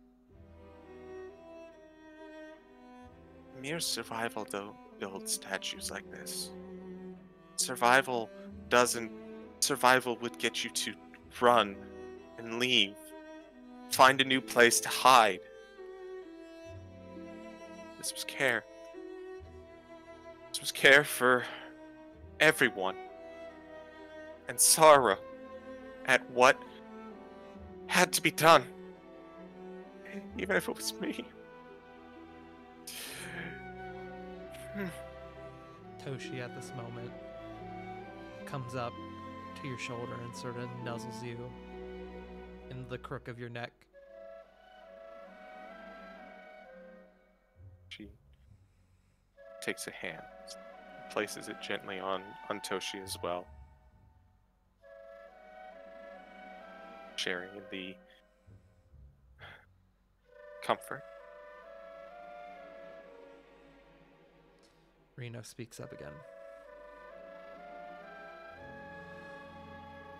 I don't know what happened.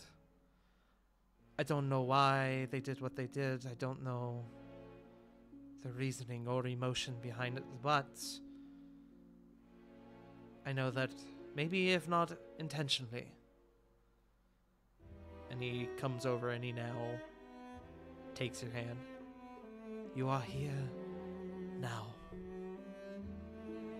You have a chance to make things right or continue where they left off, but that choice is yours. As well as this little one's. And he kind of brushes Toshi.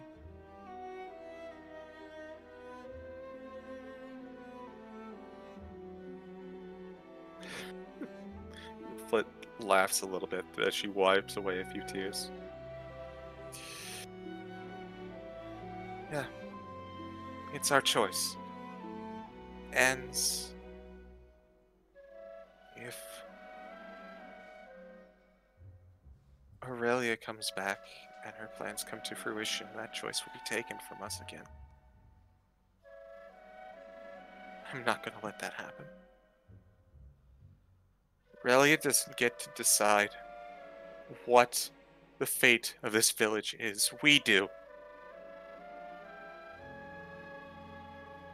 And we are going to make sure that that choice is made. He smiles, and he sort of brings a hand up to your cheek.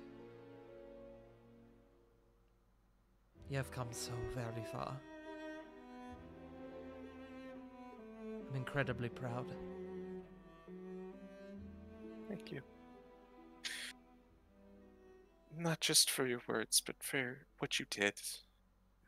Both then and now. Of course. I don't know. She chuckles a little bit. I'd say I don't know how I could ever repay you, but that makes it think like I think that discredits you a bit. You did that not expecting payment or praise or anything like that. You just did it because you care. Because I care. You owe me nothing. I'm sure you already know that. Of course. And you see he kind of takes a deep breath and he kind of shakes himself a bit. Nah. And you see he very discreetly takes one of the sort of sleeves from his robe and kind of wipes under his eyes a bit. Now, let's take a proper vacation, shall we? I was thinking maybe Haven. There's a nice fancy mansion that's in the desert sun that's just screaming for the two of us. Oh, I think I know that particular address. As she pulls out the deed, it's located exactly here. But before we go, there's one thing I want to do. Is this She's above gonna game walk- or in game? This is in game. Okay. She is going to walk on over to one of the trees that's kind of surrounds this statue. Mm-hmm. And she's going to cast quickly. Well, I guess not quickly, but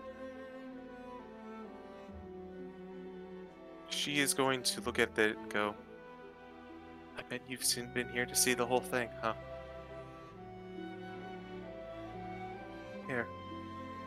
Would you be willing to help me out to see it to its end? I'd greatly appreciate that. And she is going to just notch in one of the tree. Flit will return. And she is going to cast Transport via Plants through this tree. Okay. Absolutely. And it's going. And as Reno has come up with a wonderful idea for a vacation, it's going to take us into Havana. Or Haven. Bleh, not Havana. The name Havana has fucked me up a little bit too. True. Thanks, punk. What'd I do? I was spacing out. What'd I do? No, we were just saying how Havana Hall has kind of fucked up our way of thinking of Haven, the town. We now want to call it Havana. Ha ha. Haven. But with that, the three of you depart for Haven. And I think as we pull away from that seems like a great spot to take a break. How do we feel, gang? Bark. Bark? Feeling pretty good. Bark. All right. I have a really cool looking deck. Yeah. I'm you looking do. for an adequate description of everything that I'm going through, and I think I found it. There. All right. Well, we will be back in just a few minutes, everyone. Thank you all so much. I need to thank Barrington, which is a good name, for Barrington. the follow. And we will be back in just a few minutes, everyone. Don't go anywhere. Or do. I don't know. Maybe you gotta pee or something. But we will be right back. That's it, ladies and gentlemen. Stretch your waters, drink your legs, grab yourself a snack, and not just your partner. Ayo. Ayo. But And we're back. Hello. hello. We Yeah. get back to our game. All right. Well, there are a couple people that we still need to touch on for tonight. So, rollies. I guess I'll go ahead and pull out a D4 since about half of you have already gone. What's that? Okay. I need to go ahead and find some music. Music would help, wouldn't it? Yes, you gave chat music during break, but you didn't give us music. Well, get over it. Wow, Tart. Damn, I'm just fucking going for the throat on that one. Jesus. Y'all will live. All right. Fucking Tart over here, suffer in silence. Corey. Yeah. Don't panic. Jesus. So you came to me about wanting to get more swole. Strong enough to pick up a deck of many things. Well, you don't need to be too strong for that. It's a deck of Kidding. cards. I'm kidding. I am loading a gun as we speak. But you wanting to gain more physical prowess, you immediately think of the most accessible as well as the best place for you to go, which would be the Animus Sanctum. Fuck. Yeah? Sure. As we know him. Anyway. Yeah? Oh, No. Bach, not fuck. Oh. I thought she said fuck, and I was like, yeah? No. Anyway. So you quickly arrange yourself some transportation to get back out there, and you are able to do so without any significant issue. And before you know it, a couple days into your month-long stint, you have made it out to the Animus Sanctum, where you are paired up once again with Ein, your sort of resident mentor in your journey to become as monk. Ein is, as you sort of enter, as you are sent out to find her, is in the middle of a meditation, and you're pretty sure she doesn't see you come in, but then as you sort of enter the chamber, she goes, "It's been a while," she says with her eyes closed in the middle of meditation. "I trust you've come for training?" You. How many people walked in before? None. What? It's just, Alright, you gotta teach me that one. educated guess. True. Anyway. How are you? It has, friend. I'm well. Very well. And it's at this point she opens her eyes and she looks at you. She's like, "Yeah, you look like you're good." As well as I can. I got a city to help rebuild and other things, but which is And- why I'm here. Yes. She plops down like in front of Ein. You wish to train. not necessarily your body, you're wishing to train, or not necessarily your mind, you're wishing to train more specifically your body. Is that correct? If my mind strengthens as well, I will take it. But yes, I would primarily like to focus on the body. Okay, well, we aren't going to train our bodies by sitting here, are we? And she stands up. No. All right, initiate. Spar with me. Charge, roll. There's no roll necessary for this. Do you want me to roll something? Because I will. Oh, no, I don't know. I was not going to make you roll. But the next indiscriminate amount of time goes by, the two of you spar, and sure enough, you are able to get yourself into a rather, what's the word I'm looking for? Tedious training regimen. One, not only to build the body, but also make it grow. No? No one? Okay. I've talked enough.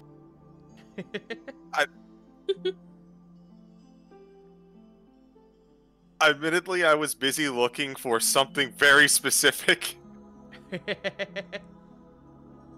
Does remind me that I gotta add a certain Scott Steiner line to a soundboard. But you are able to, throughout the course of the month, you are able to get your +1 strength and dex, as well as your acrobatics proficiency. You're able to work on both of these throughout your stint at the Animus Sanctum. It does take you away from Dragon's Reach a bit, but it is well worth it. You also are, because you're in such close proximity to home, you are able to go and see your family for a significant period of time as well. Pike is very happy to see you. Kana is happy to see you as well. Little baby Bonding Maui. with the bro! Yeah. Maui is still in the midst of his studies. He's doing very well. He's picked up more phrases in sign language. Nice, nice, good. I'm proud of him. He's doing very well. It makes you proud. Sorry, I just realized I don't have... Okay, there we go. I realized I didn't have something up, but we're good. But, with that being said, as the month goes on, you do prepare your body. You're able to get into, I won't say better shape because you are already in solid shape, but you grow. You get more, you get stronger just as you wish. You also have... She was toned and now she buff. Yes, absolutely.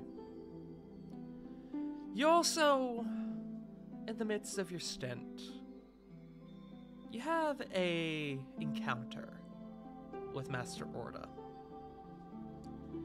You're minding your own business. You're kind of coming down from from part of your training regimen. And as you're sort of thinking to yourself, you hear the heavy, oddly heavy but soft. It's a weird like balance between the two. Toe bean footprints of Grandmaster Orda, who approaching you goes, "Ah, Jorge, it's good to see you again. I thought I heard that you had been staying here for a bit of time." It's good to see you as well, Master Orda. Yeah, I came back to train some. Good. Dragon's Reach isn't going to repair itself. You look more at peace than you did the last time I saw you.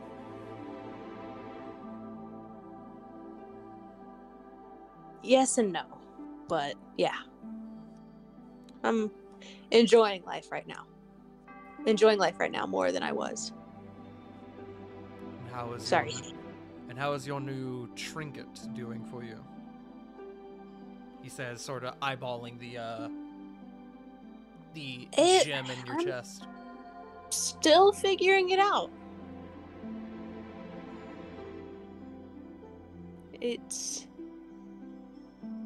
it's hard when it's something that could be applied to anything. It's hard to think of what to apply first. Understandable. Just know that the gem does not define you. Its power does not define you. You define what it does. You define its power. It will adapt and develop into what you desire it to be.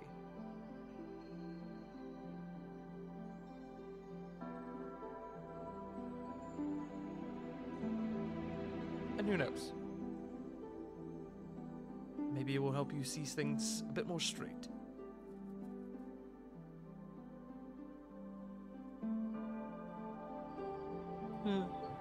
I'll reflect on that, Master Orda. He smiles and he nods. Good luck with your training, Greyhua.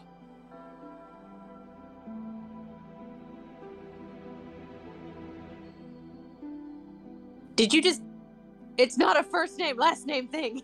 I was wondering if you'd catch that. I was like, what?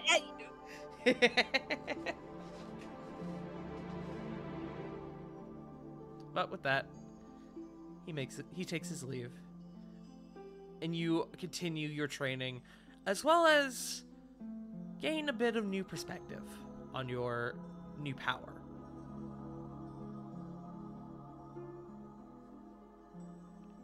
With that being said, is it alright if I move on to the next person?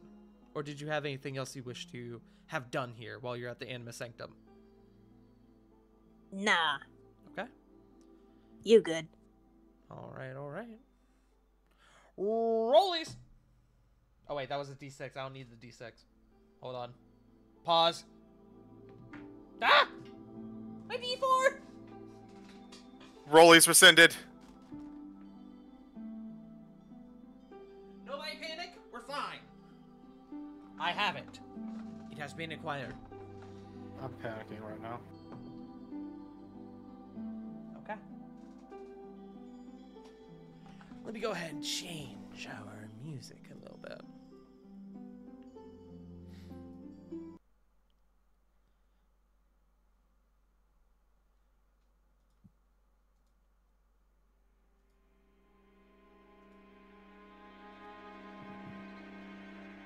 Ravon.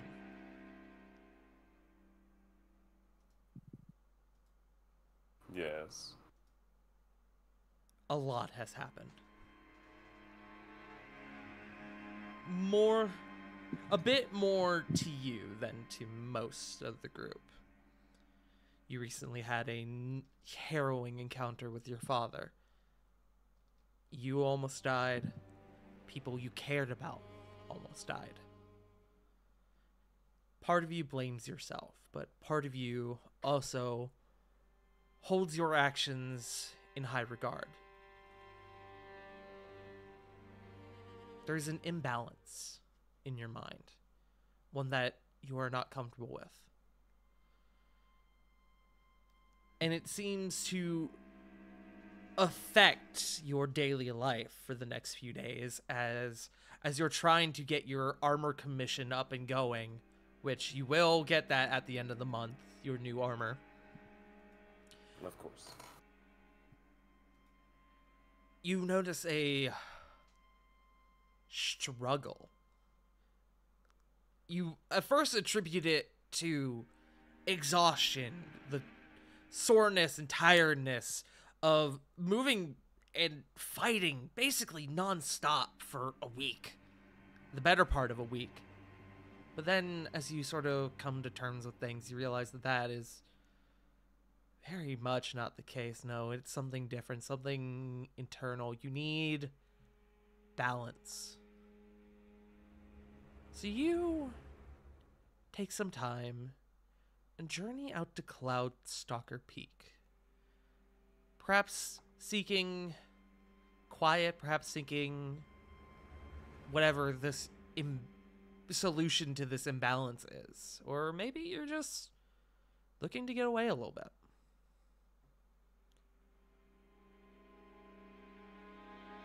What would you like to do? Ravon will fly out to Cloudstalker Peak, using the flying ability, and just double time it as fast as he can. And as soon as he gets there, he's going to, at first, try to calm himself with a little bit of practicing with his swordsmanship. Mm-hmm. And after at least maybe 10 minutes, he's then going to... Also, apologies for the cat, that's kind of hiccuping. Cat. Which cat is it? I will only forgive you if you tell me which it is. Pixie. Mm-hmm. Acceptable. It is the little girl. Yes. Forgiven. Forgiven. Poor little gal. Crime abolished.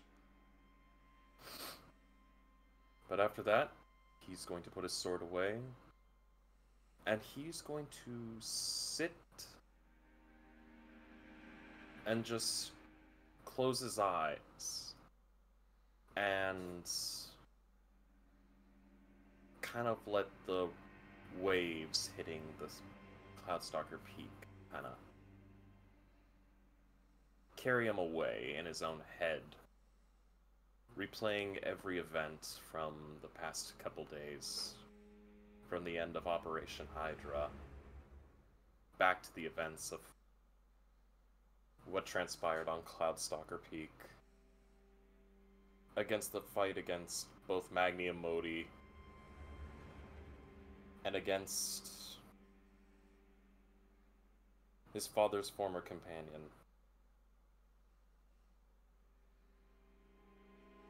He just replays every memory in his head and contemplates the shortcomings.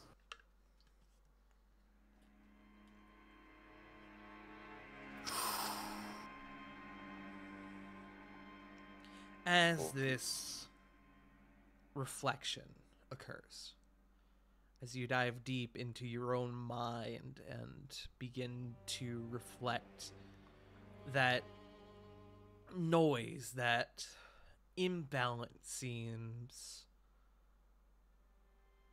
to grow, to swell, almost becoming unbearable as more and more horrible and tense moments sort of flood your mind. Especially when you think about more recent events and think about the fight with your father, Sindri's injuries. You reflect, you meditate. It comes and it goes like a wave, and as the wave comes and goes, so too does the storm. The rumble of thunder, the feeling of heavy rain on your skin.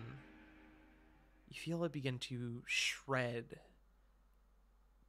degrade into, it begins to cause your skin to degrade, tears into you with this sharpness that you had previously thought unfamiliar. But you stand firm. You withstand the storm and you come out stronger on the other side. You recenter yourself. And again, you find purpose. And as you sort of come to, you realize that it's night. There was a heavy storm that had blown through, and you bore it. You see that Raikiri has sort of curled up around you and has long since fallen asleep. You don't remember being out here this long. The moments seem to pass rather quickly. It then occurs to you as you sort of begin to get up and grasp your bearings again that you are insatiably hungry.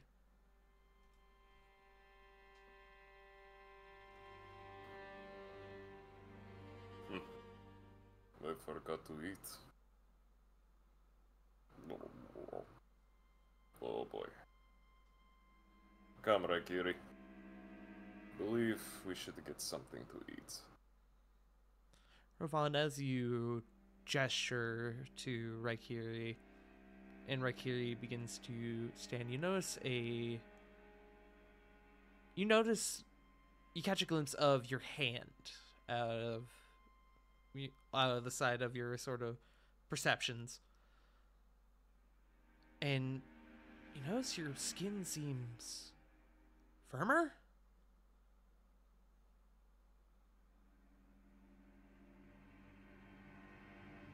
Ravon, you sort of realizing that maybe you are a bit tougher in nature now, having withstood the storm. You have gained the tough feat. Woohoo! Ravon will kind of flex his fingers for a bit until he finally curls it up into a fist. And he just looks at it. And he just goes,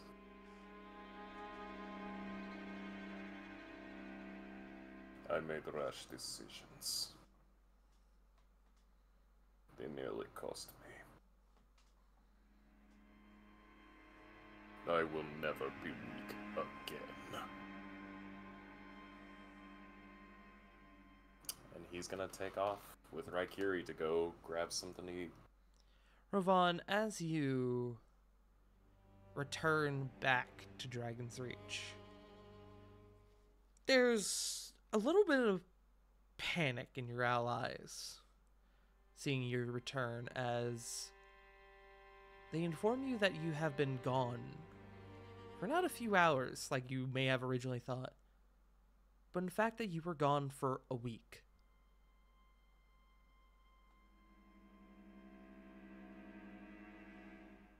And that throughout the course of that week, Dragon's Reach suffered from heavy storms.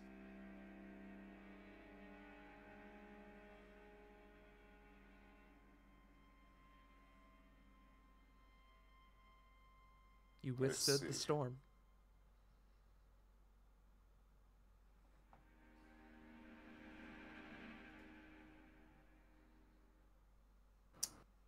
Upon hearing this, Ravon will kind of take more contemplation at it. And he'd like to go and talk with Kieran about this. Okay. You seek out Kieran, who is relieved to see that you are unharmed. She informs you that she had previously sought you out and had attempted to sort of awaken you from your meditation, but that you stood firm.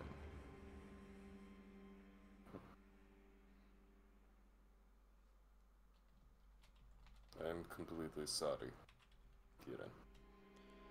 I have been honing myself. And he'll kind of just bow his head in apology and kind of just... He'll bring her in for a very close and not too tight, but firm hug, and just go, there is a great storm brewing.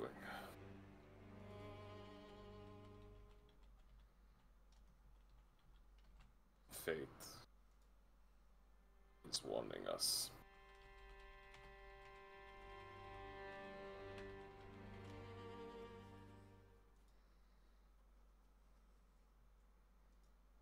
And he'll just kind of take the rest of the time trying to chill with Kieran, discuss the events of what occurred, while still keeping some information. under firmer wraps. But he's also going to, during this time, while spending it with Kieran,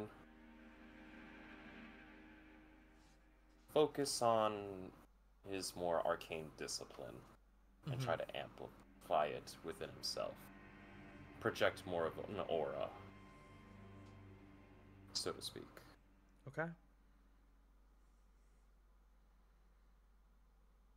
You also, after the course of this week has gone by, you do notice that your whatever previous exhaustion and soreness and just general physical toll had been taken upon you seems to fade.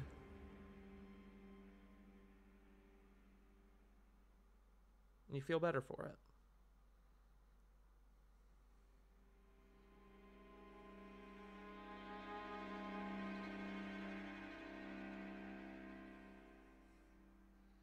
You will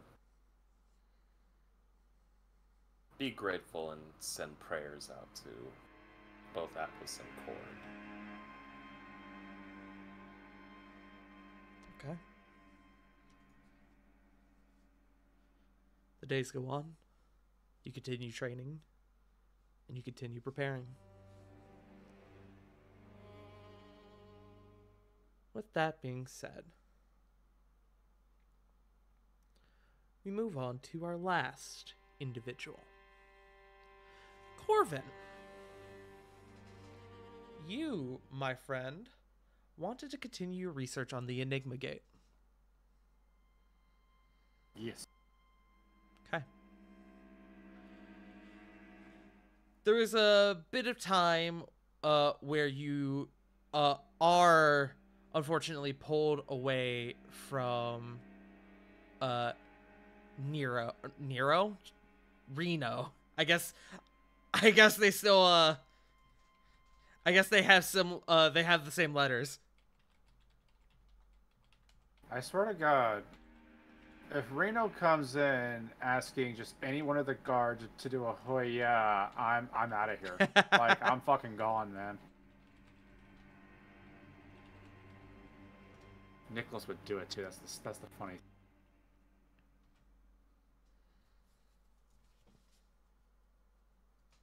But you do lose a little bit of time doing this with Reno, as Reno is away for a bit of time, but the two of you are able to get back into full swing once he returns. So you, with advantage, go ahead and make me 3 Arcana checks. Okay, up. Number 1. Check 1, 28. Check 2. 31. Okay. And lastly. That's 22. Okay. The two of you together are able to make progress. You almost, in a way, this is outside of your ballpark. You're not familiar with this kind of shit, but you're determined. You're extremely determined. You're stubborn. You know you're stubborn. And working with Reno, you're able to reach points that you had, according to Reno. Sorry, my brain is not working right now. You're able to reach points that Reno had not previously been able to reach. You're able to make discoveries that Reno had been previously unaware of. You almost function like an impromptu, like almost like not a guinea pig in a way, but where Reno is like, I don't know about this. You're just like, fuck it. What do we have to lose? And you kind of like prod the bear a little bit, and it yields in results more than once. And then one day it kind of occurs to you. It's in the name. The Enigma Gate. A gate implies that there is not one entrance, but 2. you can come and you can go.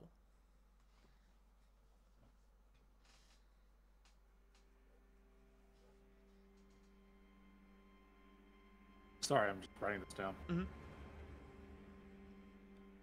So would this mean that there is another that can be accessed, or would this be Potentially. more of a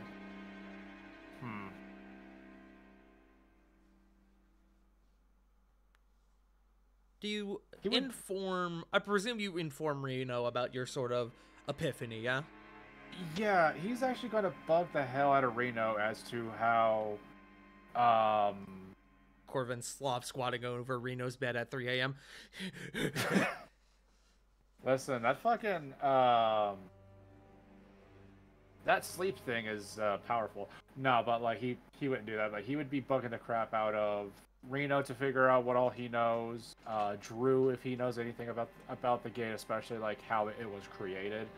Because if I remember correctly, this was something Adam made up. Yeah. Yes. He created this with Reno. Like, with Reno's assistance, but it is primarily his work. And you, especially in your recent, sort of escapade with Adam into his nightmare realm, you realize Adam's not an idiot. There has to be a failsafe. And you think this may be this potential other gate or other entrance or something. May be the solution. May be that failsafe.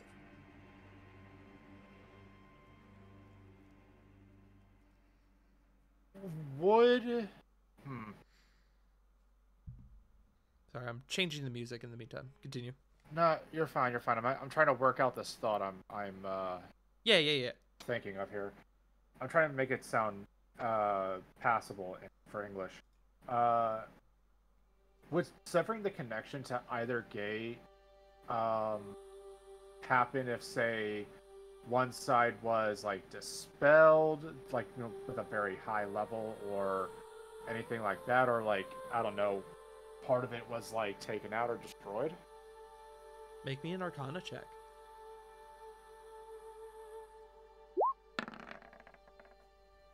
Oh, come on, that was almost 19. 15. Very possibly. You think about whether or not... Oh, wait, sorry. I meant to give you advantage on that roll. I'm sorry, go ahead and roll again. Okay. Because you still got Reno helping you with this. It's an 18 this time. 18. You think long and hard about this. And it would make sense that severing the connection to one gate would, in fact, truthfully, if one gate is one entrance and one gate is the other, perhaps severing the connection to one gate will condense all that energy down into the other.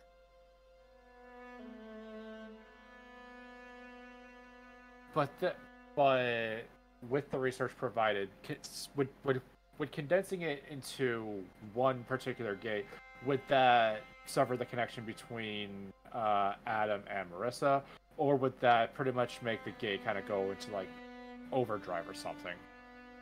Corvin, my friend, that's the kicker. 2 gates, 2 people. I don't know if this is Adam's or Marissa's gate. Shit. Corvin, make me one more Arcana check. Advantage? Yes. 29. Corvin, you have an epiphany.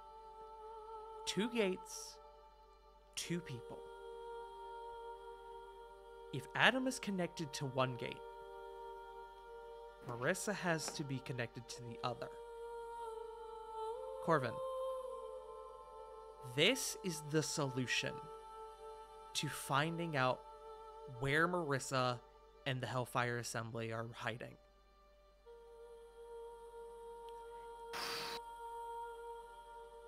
That is huge. You don't know how yet, but the answer is somewhere in the Enigma Gate. Adam mentioned that this was his work, but you remember distinctly his work was funded by Marissa. Yeah, but he doesn't he never mentioned that there was a second one, did he? No. But why would he? He doesn't remember. Oh, that bitch. You're close. You're close. He never knew there was another gate. Okay, that makes way more sense. Okay. You already know Marissa as a stealing, cutthroat bitch. Yeah. Why wouldn't she just make one of her own? Okay, so is there a way to kind of...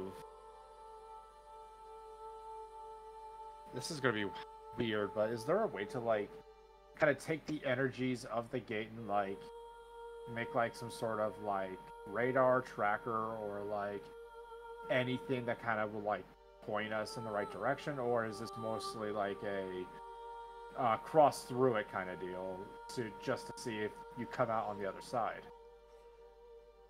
Make me another Arcana check. Again, with advantage. All these Arcana check. Anytime I'm going to make you roll an Arcana check, it's going to have advantage for this bit. 30. 30. It is a gate. It's got to go somewhere.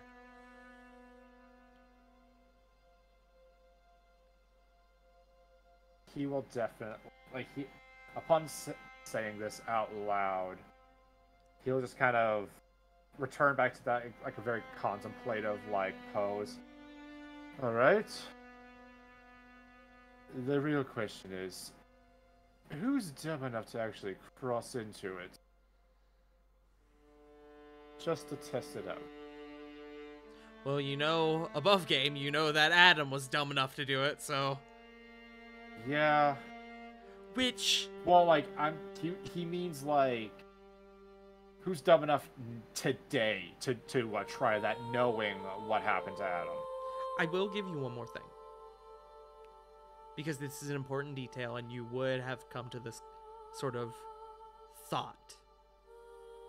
If it's a gate, and Adam went through one side, why didn't he come out on the other?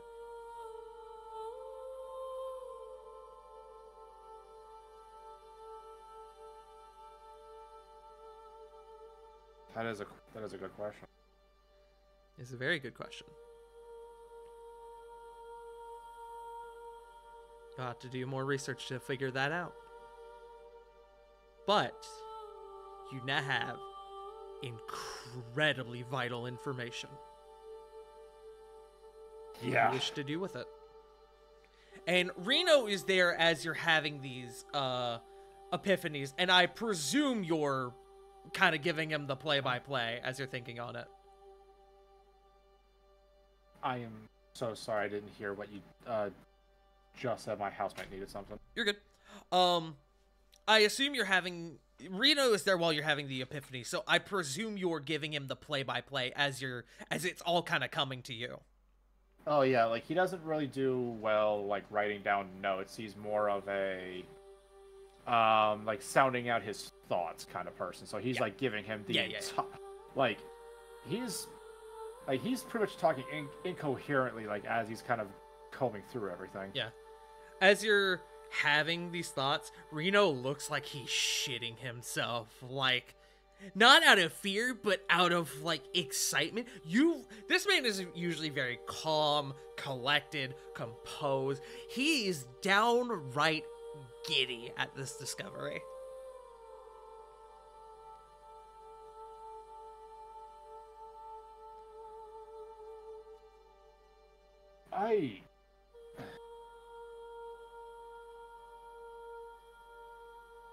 Well, now that we know the how could we even begin to even figure out how to even cross through without ending up like either Adam or Marissa? Reno, sort of deep in contemplative thought. I think the solution to that is to get our dear friend Adam out. Which, while we in this time have not yet done that, we have made significant progress. Feel like we're on the cusp of something incredible.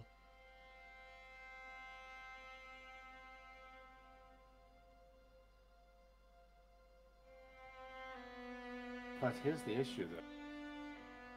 Do we break one and then just leave the other, or do we have to break them simultaneously for them to even lose the effect?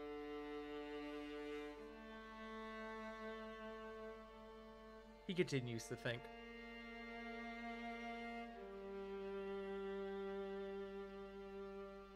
It is a difficult question as to whether or not if severing the connection between the person and the gate will cause that individual to return to the plane, or if they'll be stuck in limbo. I don't want to take that risk. Yes. Speaking of that risk, above yes. game, I cast Shatter on the Enigma Gate. Has Adam popped back out? Like, has Adam made an appearance, or has he still been gone since his last time messing with Marissa? The last time any of you saw him was when Sarah saw him holding off Marissa. Okay. How long has it been since that point? At this point, we're jumping around in the midst of this month of downtime. We're not just doing like a straight line from point A to point B. So it's at this stage, we're near the end of the month. Okay. Upon like, I guess the week that they would both Corbin and Reno would discover that this gate is essentially belongs to Adams, he is going to actually try to do a sending spell every day just to see if there's any response. To Adam? To Adam, yes. Okay, let me look up something real quick.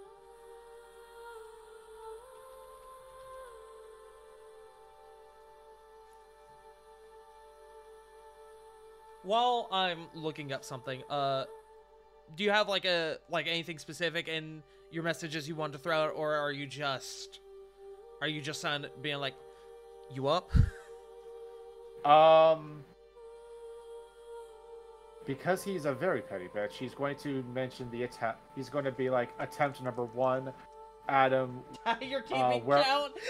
yes, because he's that much of an asshole. Okay. He's saying attempt number 1, Adam. Are you there? Where are you? Are you somewhere we can come and pick you up, or something like along those lines? Roll me 2 things. First, roll me a D100.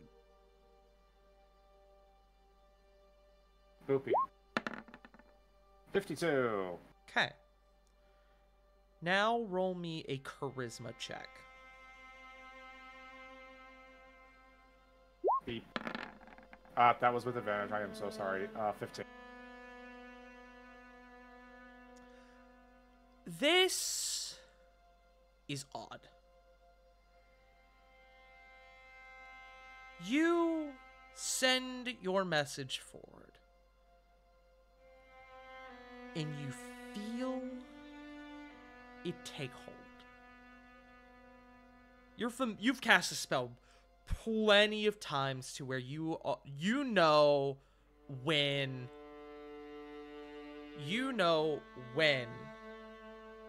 a sending spell lands somewhere, when someone gets it. Because if it doesn't get there, you get that sensation of it not going through. It's happened before. This one lands somewhere. However, there's no reply. Did that asshole leave me on red? Make me an Arcana check.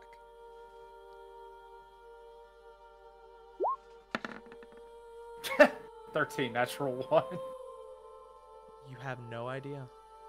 This is not... You think maybe he left you on red, but something's off.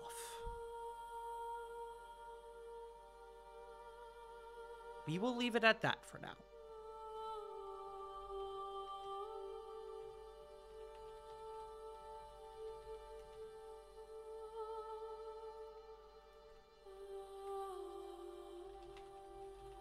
Sorry, I'm just writing this all down.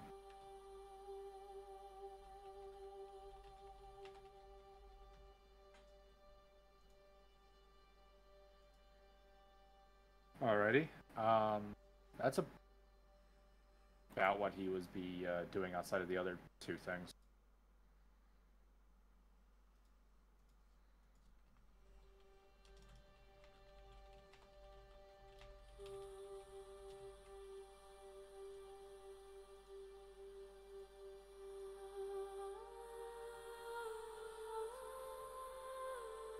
Okay. We will come back to the messaging thing because you did say you wanted to do it every day. But that is the most prominent part of this sequence of events for you. With all that being said, I dropped my d20. I don't know where it went. I'll find that later. I got another one. With all that being said, you and Reno have again made significant progress, and you have obtained potentially the key, or the roadmap at least, to maybe ending this. It'll take time. You'll have to work at it. But you're on the path to a solution. And I think that may be a good spot for us to call it tonight. What do you think, gang? Yeah. That's a good Mhm. capstone. That is a very good Okay. capstone. Frankly, after that, I don't know where to go from there. So I feel like that is a good point to just put a pin in the session. How do we feel? My brain hurts.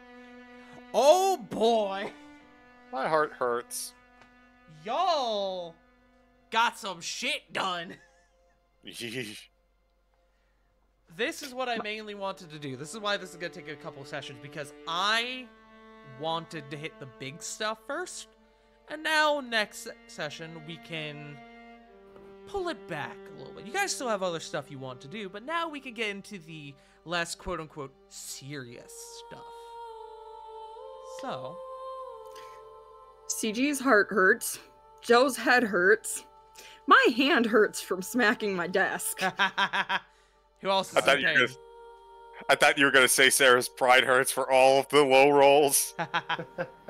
River, do That- you, Like, River, does your non-uterus hurt? I don't know, Does your it's- uterus hurt? It got looked at, and now it's probably in the ground somewhere. I don't know what they do with Broveries it. hurt? My broveries feel great. okay. All right. What that Like, means? What's up? I'm not gonna lie, I'm a fucking idiot, and yet I'm doing all these big brain stuff this fucking month, apparently. Hey, man. You got the fucking plus 12 to Arcana. I did that Yeah. shit too. Utilize it. Yeah. Mm-hmm. But with that being said, thank you all for joining us tonight. Thank you all for welcoming us back into this lovely little game that we run, where nothing is dramatic, there are no problems, and everything's great. Totally no trauma. Why you gotta lie? Why you always lying? Why you always lying?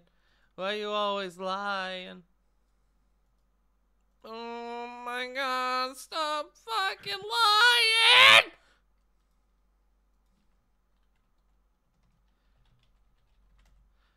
You good, homie? Yes. So. That was very shrill in my ears. So, with that being said, let's go ahead and do outros. Y'all want to rollies for outro again? Because we've been doing rollies all night. Yeah. We haven't rolled for outros in a long time. All right, J Frost, go ahead and start us off, bud. Hey everybody, Twitch and Twitter at JFrost747. Streams are gonna be a little bit all around. Hopefully doing a few more bits of Skyrim. More here at the lovely Farting Tart for our War of the Shattered Sun. Saved by the Spell at twitch.tv/BurnoutVaughn. I get married this Tuesday. Woohoo! Congrats. Hooray! Holy shit. I heard Krista in the background. Yeah. From the office. So yeah. Will be a fun time. Post some pics. Keep watching that. But yeah, that's it for me. Pass it to someone. Or I can roll again. I'm currently Go trying for to the find roll. my D20 that I dropped. Go for the roll. Go for the Okay. roll. Tootsie roll. Actually, hold on. Before I do that, I need to make sure I shout you out.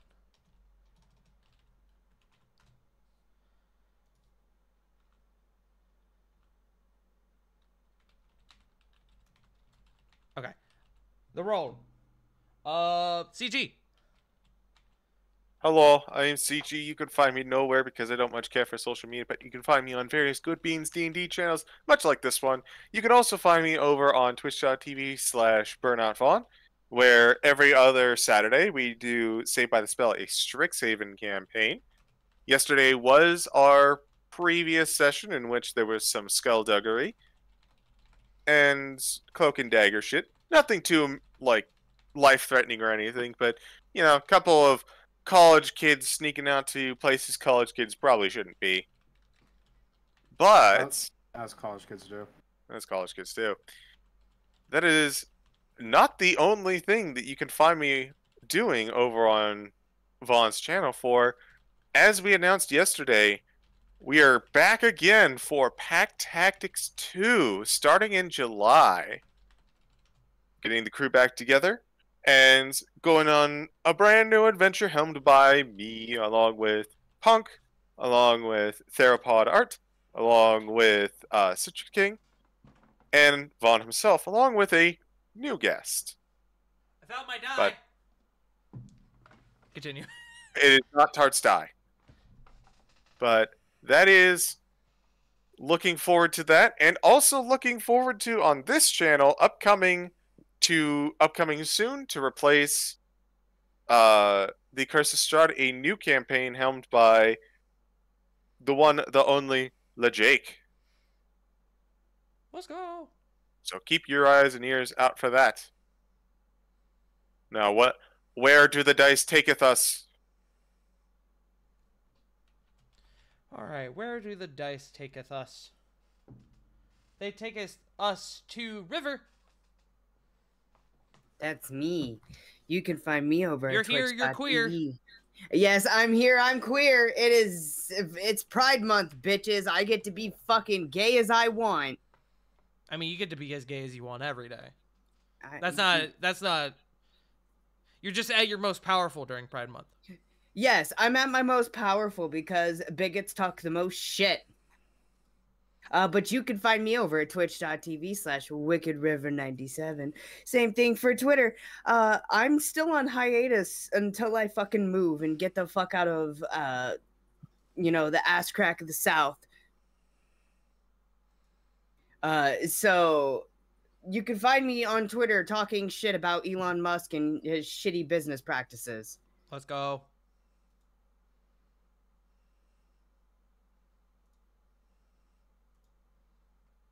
But Okay. that's it for me.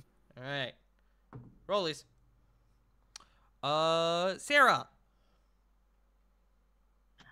I don't really stream anymore because, frankly, at least for me, it is very discouraging and exhausting. But I will absolutely recommend checking out twitch.tv/Kozguk, who is the best coffee bean doing numerous basically charity events, charity fundraisers for charitable cases, such as, at least the last I knew, she was raising money to get a hospital bed for a child. She's honestly just a really good bean and very fun to be around. So check her out. Okay. Rollies, there's only 2 left. Joe, shout someone out. Doesn't matter who, just anyone. Hang on. All right. Hey, you, YouTube. I know where you are. You're watching this video. Oh fuck. I noticed you haven't liked this video. You're being Subscribed perceived, to YouTube. this channel. You haven't subscribed to this channel. I fucking know it. Chat, you he's also in haven't your rang the YouTube. goddamn He's bell. in your walls. Watch out. I'm everywhere. I am anyone. I am fucking omniscient. Seriously though, like this video. Subscribe to the YouTube channel. Ring the bell whenever Tart uploads a video because it actually matters. You'd be fucking surprised. It does. Until then, that's it. All right. Then by default we have Punk. Punk. Acted B.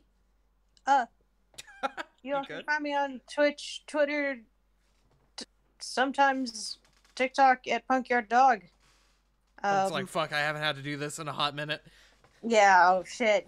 I'm rusty. Hold on. The gears are turning. I'm working on getting internet in the room that I'm in. I don't know when that'll happen, so I'll keep y'all updated as I hear more. Yeah. All right.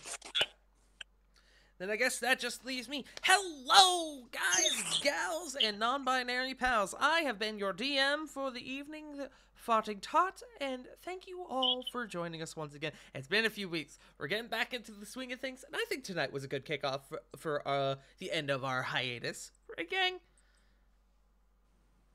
Me. Hell yeah. All right. But you can find me here you've already found me here at twitch.tv/fartingtart, where I do D&D, I do variety games. I got a couple people to thank before we get on out of here. But chat, tomorrow, we have a few things happening this week. Tomorrow, I am likely, keyword, likely going to be returning to my Pokemon Platinum Cute Lock, where we're going to try to make significant progress. If not tomorrow, then I'll have to figure out when. But then Tuesday, we are continuing our Soul Link with Johnny and chat. Tomorrow, you can also find me at twitch.tv/LeJake, where we're hunting Dairy Queen again, brother. We're returning back to the Horde of the Dragon Queen. I believe that's tomorrow, unless I have my dates wrong. So make sure to tune in tomorrow night, where you can see me be hot Dr. Monk wife, who I love very dearly. Hot done quick. Oh, that's funny. Yes, GDQ just happened. Fucking, it absorbed my life. It was really good. I'm also baby getting a job tomorrow? I don't know, we'll fucking see. Getting a what now? A job tomorrow. I'm hearing back from the place cool. I interviewed at, so they're calling me I don't tomorrow. know. I don't know why, but I could have swore I heard I'm getting a child tomorrow. I'm like, wait, what? I'm just gonna go grab one. Honestly, I did too, and I was confused. I'm gonna go Can you steal take one. mine? I would happily take Leo. Please? I don't think Leo I would swear like this it, but child I wants to I'll do it. sass me one more time. Spoke. But I also have a couple people to thank. Gay Cheeto Puff, thank you for the follow. I love the name. I really like that name. And Mako, thank you for the raid. I hope you all had a good time over at Mako stream. Mako is good people. We appreciate you all stopping on in. If you had to raid and run, do not worry. I appreciate you all coming on in to begin with. But with all that being said, we need to be like the Bear in the Big Blue House, sing the goodbye song, and send you all on your way. Bye, So- farewell, Avita, say goodbye. That's not the right song. Goodbye, goodbye, good friends, goodbye, goodbye. No, no one, just me. Okay. No, It's been a hot minute. I have I would- very vague memories of Bear in the Big Blue House. I'm too old been to a remember while. Barrett. I am too old to remember Barrett in the Big Blue House. Let's see who's live. We got Sasquatch live. We got Brawl live. We got Vaughn live. We got Helix live. What have I just Wanna done? do it? I've Okay, also now got that a you Lord betrayed- Coordinator. Squatch, Brawl, Vaughn, Laco Helix. is live. Ed is Laco. live. There is a Tabasco sauce, yes. Yeah. Yeah, I was gonna flashbang recommend tonight. Yeah. Huh. I was gonna recommend Helix, honestly. Yeah. Perhaps. I'm trying to think about the last time I rated Brawl was. Definitely more than 2 weeks ago. I mean, yeah. Fuck it. Let's raid Brawl. All right, the best. We ain't ballin'. We brawlin'. Hell yeah. I start Yes. throwing punches at everyone. We're doing Smash Bros. All right, man. But Da da da da da da da. Da. You don't want to face me in Smash Bros. No, I don't. You'd beat my ass. But everyone, thank you for stopping on by tonight. Thank you for being here. We love you all so much. And tune in next week where we get back to episode 130 of War of the Shattered Sun. Oh boy, are we fucking schmoovin', gang. But thank you all for being here. We love you all so very much. And if no one's told you today, chat, Black Lives Matter, trans rights are human rights, AI art is not real art. Nope. You're valid, you're loved, and you matter. We love you all, and we'll see you all next time. Bye-bye! Uh, Bye. Yo.